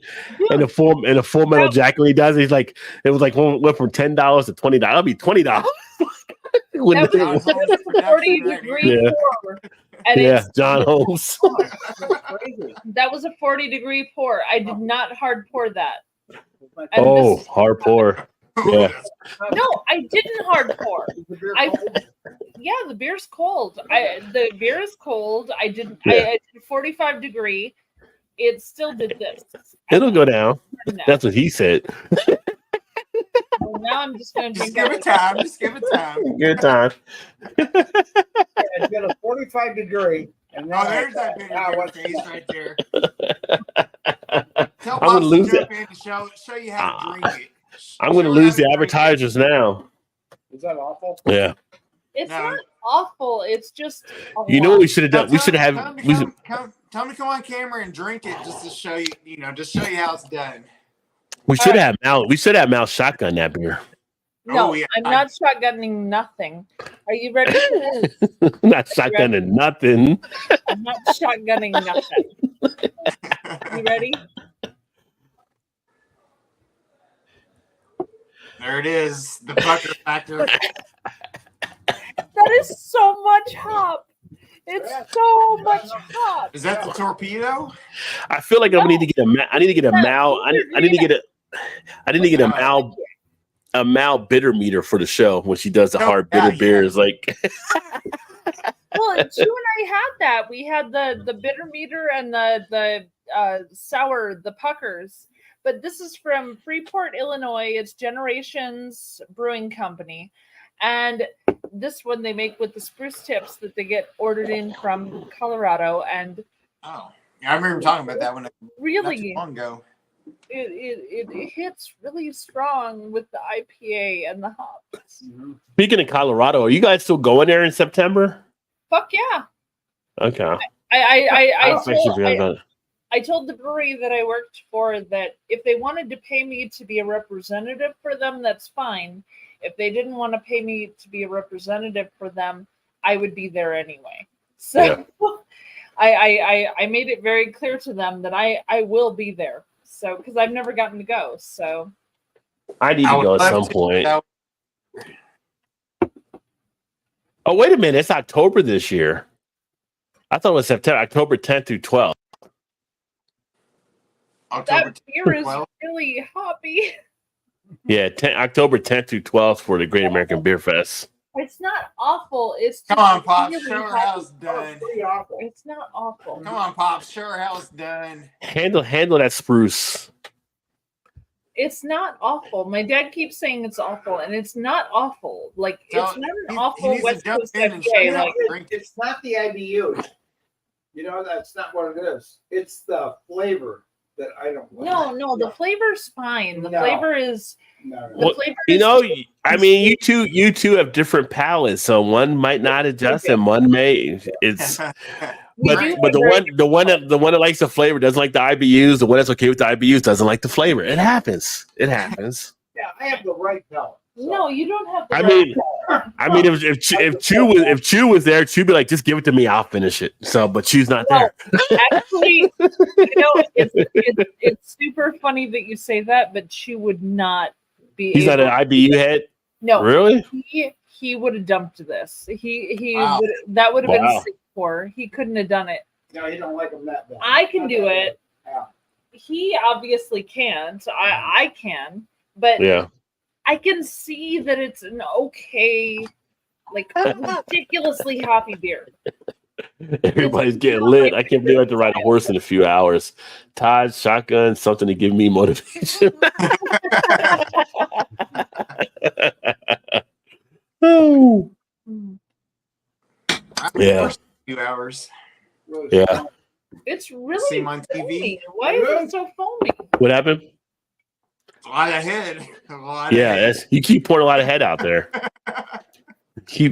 Never mind. I'm not gonna say that. No, but anyway, whatever you need to say to make you feel like a big man, whatever it takes. I am a big man. You've met me. I am a big man. Whatever makes you feel like a grown up and all the things. I mean, calling legend for nothing, Me, John, and TK, we could have blocked everybody else. If everybody's still behind us, they wouldn't have seen anybody else. I mean, we could have been the front line and Paul. I mean, the Cowboys. You're forgetting PA because honestly, he was taller than all y'all. You've seen the calves. You've seen the calves, so you know. I saw your calves. Yeah, that's like 2 people's legs sometimes, I know his calves were this wide. We're like walking back. Mal's like, "Damn, you got some big calves." This is the width of his calves. His calves are as wide as I am as human, like right here. He looks like fucking Popeye walking down the street. I've had NFL players like comment on my calves before, so it's like, yeah. Yeah, people always tell me they're like, I tackle Barry Sanders, and your calves are way bigger than he is. You You sound so fucking proud of it, though. It's so gross. I mean, no, it's just, I've always had the calves. It's just like, like I should have been a sock model and just had the few socks pulled up to the calves. For the Penny's catalog. Okay, my friend Rod J, the stock model, just so you know. Oh, he's not. I mean, 45. I know him. Oh my god, I've seen your model socks before. Like, why not know his face, but I know his legs. Like I said, we all have a skill set. We all have a skill set. Like from behind, you look familiar. I don't know. Right. Okay. I know that muscle vein. I've seen that before. That's what he said. Cheers, Foamy. Foamy's having a Crash Pad Imperial Hazy IPA 9.3 from Real Ale Brewing, Blanco, Texas. Cheers. Cheers, homie. Wait, what's Foamy's name? Do we know Foamy? Have we met Foamy? Yeah, before? Foamy's been on before. Foamy's out of Texas. Yeah, we've had Foamy on before. Foamy comes in all the time. Yeah. Foamy head. We never really did it. People like their privacy, so I never really ask unless they want to provide. I'm super sorry. I put you on the spot. Foamy, I'd You like did. to know what your name is, though, because I don't know you. Mal wants to know your name, Foamy. So, if you're still available, you gotta realize we're guys. Like, guys can hang out, Yeah, we shoot don't. pool, drink beers, be in there for like 4 or 5 hours. You come home and the wife say, "Well, how'd it go?" "Oh, it was great. We hung out some guys shot pool." "Who are they?" "I don't know. Some guys we shot pool with and drank beer with." I mean, that's just how guys roll. You know, it's funny you said it because God, did I tell you my what happened brother and when I was some of my going friends. to Canada? Wait, when both of you go at the same time, say what? Go ahead, Todd. I was gonna say it's funny you say it, right? Because I go hang out with my brother and some of my friends and drink a beer or whatever, and she's like, "What's so and so? What's so and so?" I was like, "I don't know." She's like, "What y'all talking about?" I was like, "Nothing. We're just sitting here, had beer, just looked at, just bullshitted. Like we didn't really talk about anything." And, like I don't need. She's like, I mean, we're guys. We keep it simple. It's like I'll hang out with friends and like the time one of my high school friends, grade school friends, lives here in Baltimore where I'm at, and we hung out and Denise is asking me questions like, "How'd it go? Like, they any kids?" Or like, "I don't know. I didn't fucking ask about kids. We're hanging out. Like, I don't go now. I sit, So how's this going with such and such? And I'm like, I don't know. She's like, "What y'all talking about?" I was like, "Wasn't that? I don't know." It was like, "Wasn't that? I don't know. We didn't talk about anything." It's like Seinfeld. Yeah, this is why guys don't have drama. This is why guys don't have drama most of the time. Rod, I don't know what to tell you. Did I tell you about my trouble coming into Canada? About your trouble coming in? My trouble coming in. No. When I got to the thing and they like ask you questions. Yeah. So they said, "Why are you coming to Canada?" I said, "I'm coming to visit friends." And they said, "Who are you coming to? How long have you known these friends?" And I said, 2-ish years, 2-3 years. And they said, "What are their names?" And I went, "Really? Shane and Paul and Ray and Alan." And he was like, "Do you know their last names?" I said, "No." Ray from the Alkanauts, Shane from Shane's Craft Beer. Yeah. And he was like, "Do you know their last names?" I said, "No." And he said, "Well, you've known them for 2-3 years and you don't know their last names?" I said, "Well, I met them online." And he's like, "Where did you meet them online?" "YouTube." And he's like, "Are you a YouTube creator?" I said, "Yes." And he said, "Are they YouTube creators?" I said, "Yes." And he said, "What do you make videos about?" I said, "Well, breweries. I like to tell people what they get when they come to a brewery.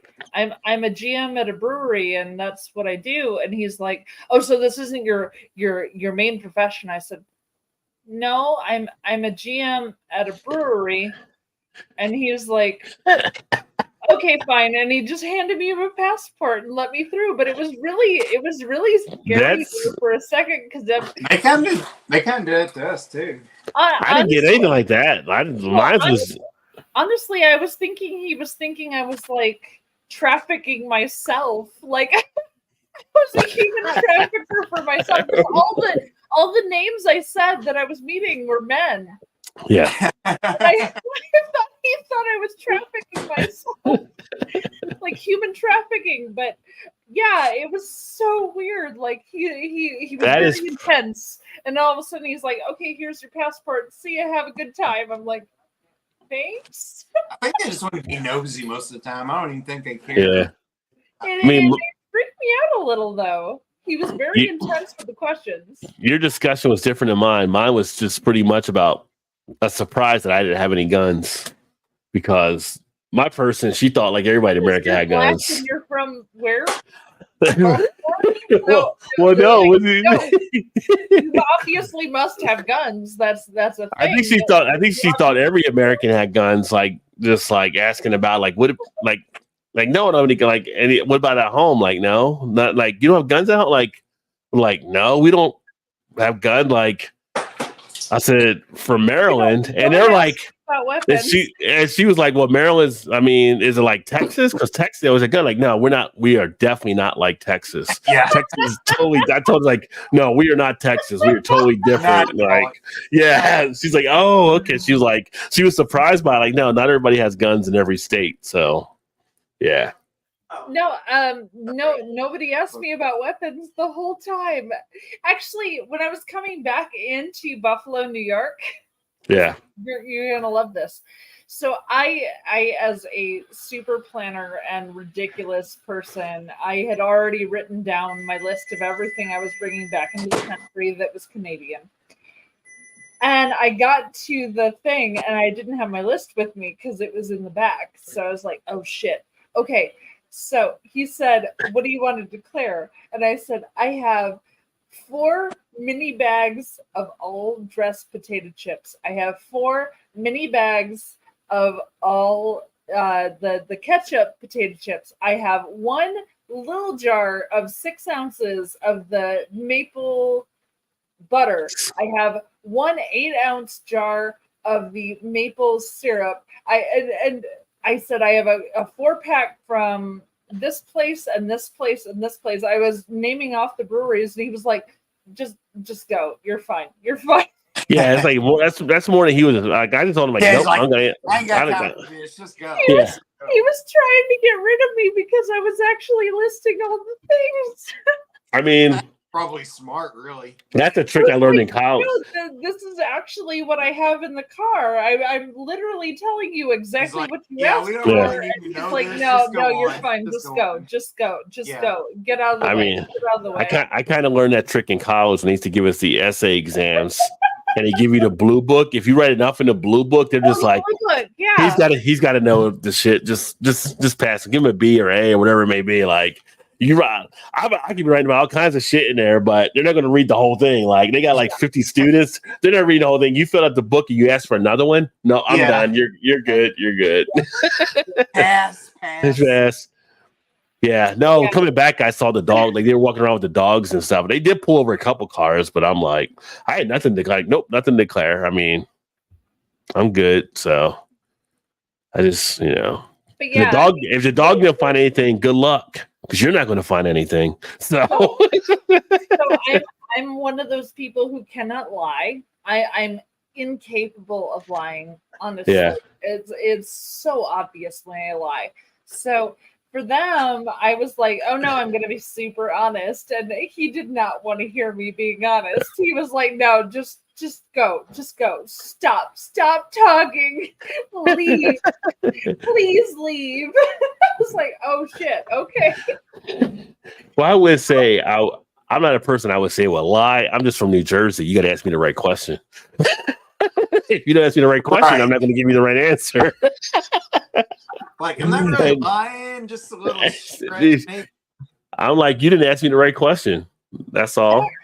I don't and know. See, Foamy said John. Foamy said John also to your question. So now you know Foamy's name is John. Oh, John. Yeah. Foamy had 13 is John. He's down there in San Antonio. I always wanted to visit San Antonio. I've been to Houston. My in-laws are in Dallas, so I've been down there before. But San Antonio would be nice. Austin would be nice too to check out. San Antonio's fun. I went there on a train once and I enjoyed it. San Antonio was nice. Austin, Houston. I haven't gotten to go to specifically. I want to go to Austin. Have you been to Houston? Yes. Yeah. So when I went to Houston, it was back like 2010 or so, maybe. I was surprised how many damn restaurants they have down there. They were telling me, like, because I was actually going in and I was taking people out to dinner and lunches and stuff. And they were telling me that's like the most per capita restaurants, I guess, at that time in the country for people. Like, and there was such a wide variety of the different restaurants you can go to, but the food was great down in Houston. Where at? So I went Houston, Texas. I've been to San Antonio. San Antonio Yeah. awesome. Yeah. I went to Houston in 2022, I believe, 22 or 2023. It was close to that. But honestly, the food was amazing. Yeah, Like, the food's great down there. Yeah. so good. So good. Love the food. I went to San Antonio for work one year and stayed on the Riverwalk right there by the Alamo. Nice. It was Nice. sweet. Yeah, it was nice. It was awesome. Yeah. Yeah, I took some when I was in Houston. I wanted a couple of the reps out to lunch one day that I was working with to one of the Houston like little barbecue spots, and it was like I was trying to find somewhere close. And this place looks like it'd be okay, like off the highway or whatever like that. So I met them there. I didn't know anything really about it, and they were like talking about how great of a place it was to come out for lunch. They said you did really good picking this spot or whatever. Like lucky guess by me, I guess. Nice. And we get in there, and I feel like we got like one of those like Seinfeld soup Nazi type places where you get like a little tray and you go up and you scoot down and I'll take that. And I'm like thinking that, and by the time we got through the line, people were out the door and all down the street and everything. This was like the hottest place to go to for like some of the barbecue. And it was so good. It was just like, it ended up working out well, but Nice. yeah. Houston was nice. And I went to an Indian restaurant, which I don't know why. At the time we went to an Indian restaurant, I'm like, an Indian restaurant in Texas? I don't know about that. But it like blew my mind. Like it was so good when we were there. Yeah. So we went to a Indian restaurant and had lovely curry. It was fantastic. However, we went to a taco place and it was a hookah bar as well. So they had like these little individual tent things out in the patio where you could have your hookah and then they would bring you tacos. I was like, oh shit. This is like heaven right here. Yeah. And it was just down the street from Velvet Taco. Have you heard of Velvet Taco? I've not heard of it. No. I have not. It's a chain place, but they do crazy stuff. Like they make the tacos, like they'll do a taco out of what you use to make if it's pork belly, I'm on board. Hold on. Yeah. The battery you use to make waffles, they'll make a taco shell to have Out of a waffle batter? Yes. To have fried chicken in it with the maple syrup and stuff. Oh, like a chicken and waffles type taco. Yes. So they did crazy shit with their tacos. Like they were amazing. Nice. So good. Like Velvet Taco, if you haven't been, I know they're a chain in Texas, but holy shit, if you haven't tried Velvet Taco and you know there's one near you, please try it because holy crap, they're so good. They do the craziest stuff. They have like coleslaw and they do like German tacos and they do like these weird things. Like it's so good. Like Velvet Taco and like a crepe, like a French crepe, and like they do the craziest shit, but it's so delicious. Interesting. Okay. Velvet Taco. That's an amazing company that does unbelievable tacos. Velvet Taco. I know. You're all thinking nasty shit right now, but I don't care. What? Whoa! I know where you all are going, but honestly, wow, you're saying fucking incredible. I did not see that coming. I didn't either. I wasn't. You are so full of shit. Both of you are. I did not see that coming at all. What'd you My say? father just said, "That's what she said." I didn't see that coming. No, fuck y'all, all you boys. I mean, Seriously. from the assumption you're making, I gotta question your father's raising skills there. Right? Yeah.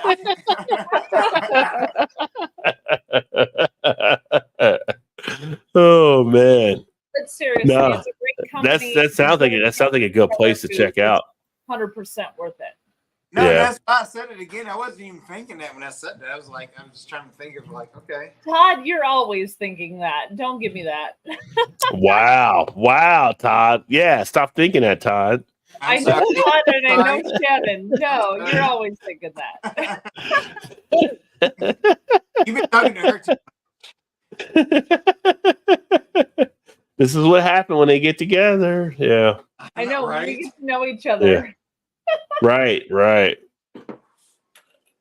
Well, I think we're going to go ahead and get signed off here. We can hang out for a bit for after, but got to sign off for the podcast upload. Otherwise, it'll be too long. But thanks for everybody tuning in. Thanks to all the new people that actually checked in tonight. It was awesome having everybody in here. And we'll be back next week to do another one. I may not have one the following week. So in 2 weeks, I may not have one. I'm actually possibly going to a Yelp Elite event to something. So I might be at a soiree, as they call it. Oh, she's reading ahead already. Oh, fucking Rick for the crowd pleaser. Yeah. Yeah. That's what happens. That's what happens. Yeah. Crowd pleaser. No, hold on. Emerson, who's regular, said fucking Rick for the crowd pleaser. You're the crowd pleaser tonight. Just so you know. Good night, everybody. Good night. Night. Yeah, Rick's going to be one of our feature people in here now too with Shannon. I know you need They're to like log in. This week's feature is Rick. People will be checking it. I hope Rick and Shannon are on tonight. I hope they're going to be. All of a sudden your subs and you're going to go way up. I'm gonna start calling Rick like on Walking Dead. Rick, like Carl. You know, this only happens when I'm visiting my dad. And the last time you got to see the picture of me when I was 5 years old and I cut my own bangs for my school picture and all of that. Yeah. So, yeah. Oh goodness. Oh, thanks, Emerson. It's fun. It's always nice to put people. And get a smile on people's faces as we head into the weekend. That's what the whole purpose of tonight is. And we have fun talking about some of the IPAs and sharing the beers we're drinking, of course, but it's all about having a great experience. And we love communicating and talking with everybody. So we appreciate all of you for. I love getting through a show without Emerson asking me for my phone number. Well, we're not done yet, but it may pop up as the last comment. It ain't over just yet. Yeah. But we'll be back next week. Tomorrow, International Beer Day again. I haven't put it up there yet, but for those of you who want to watch, I'll have a thing come out tomorrow when I'm going to do a live stream, and I'll be sharing some of the beers from whatever I get from Paul in her. I would do an unboxing, but I got to get them in the cooler first. So I may do an unboxing as a regular video before I do the live stream later on, just to let you know what's upcoming. But thanks for everybody that tuned in, and hopefully you guys have a great rest of the evening. That being said, we'll go ahead and get signed off. Cheers. Have a good weekend. Cheers, everybody.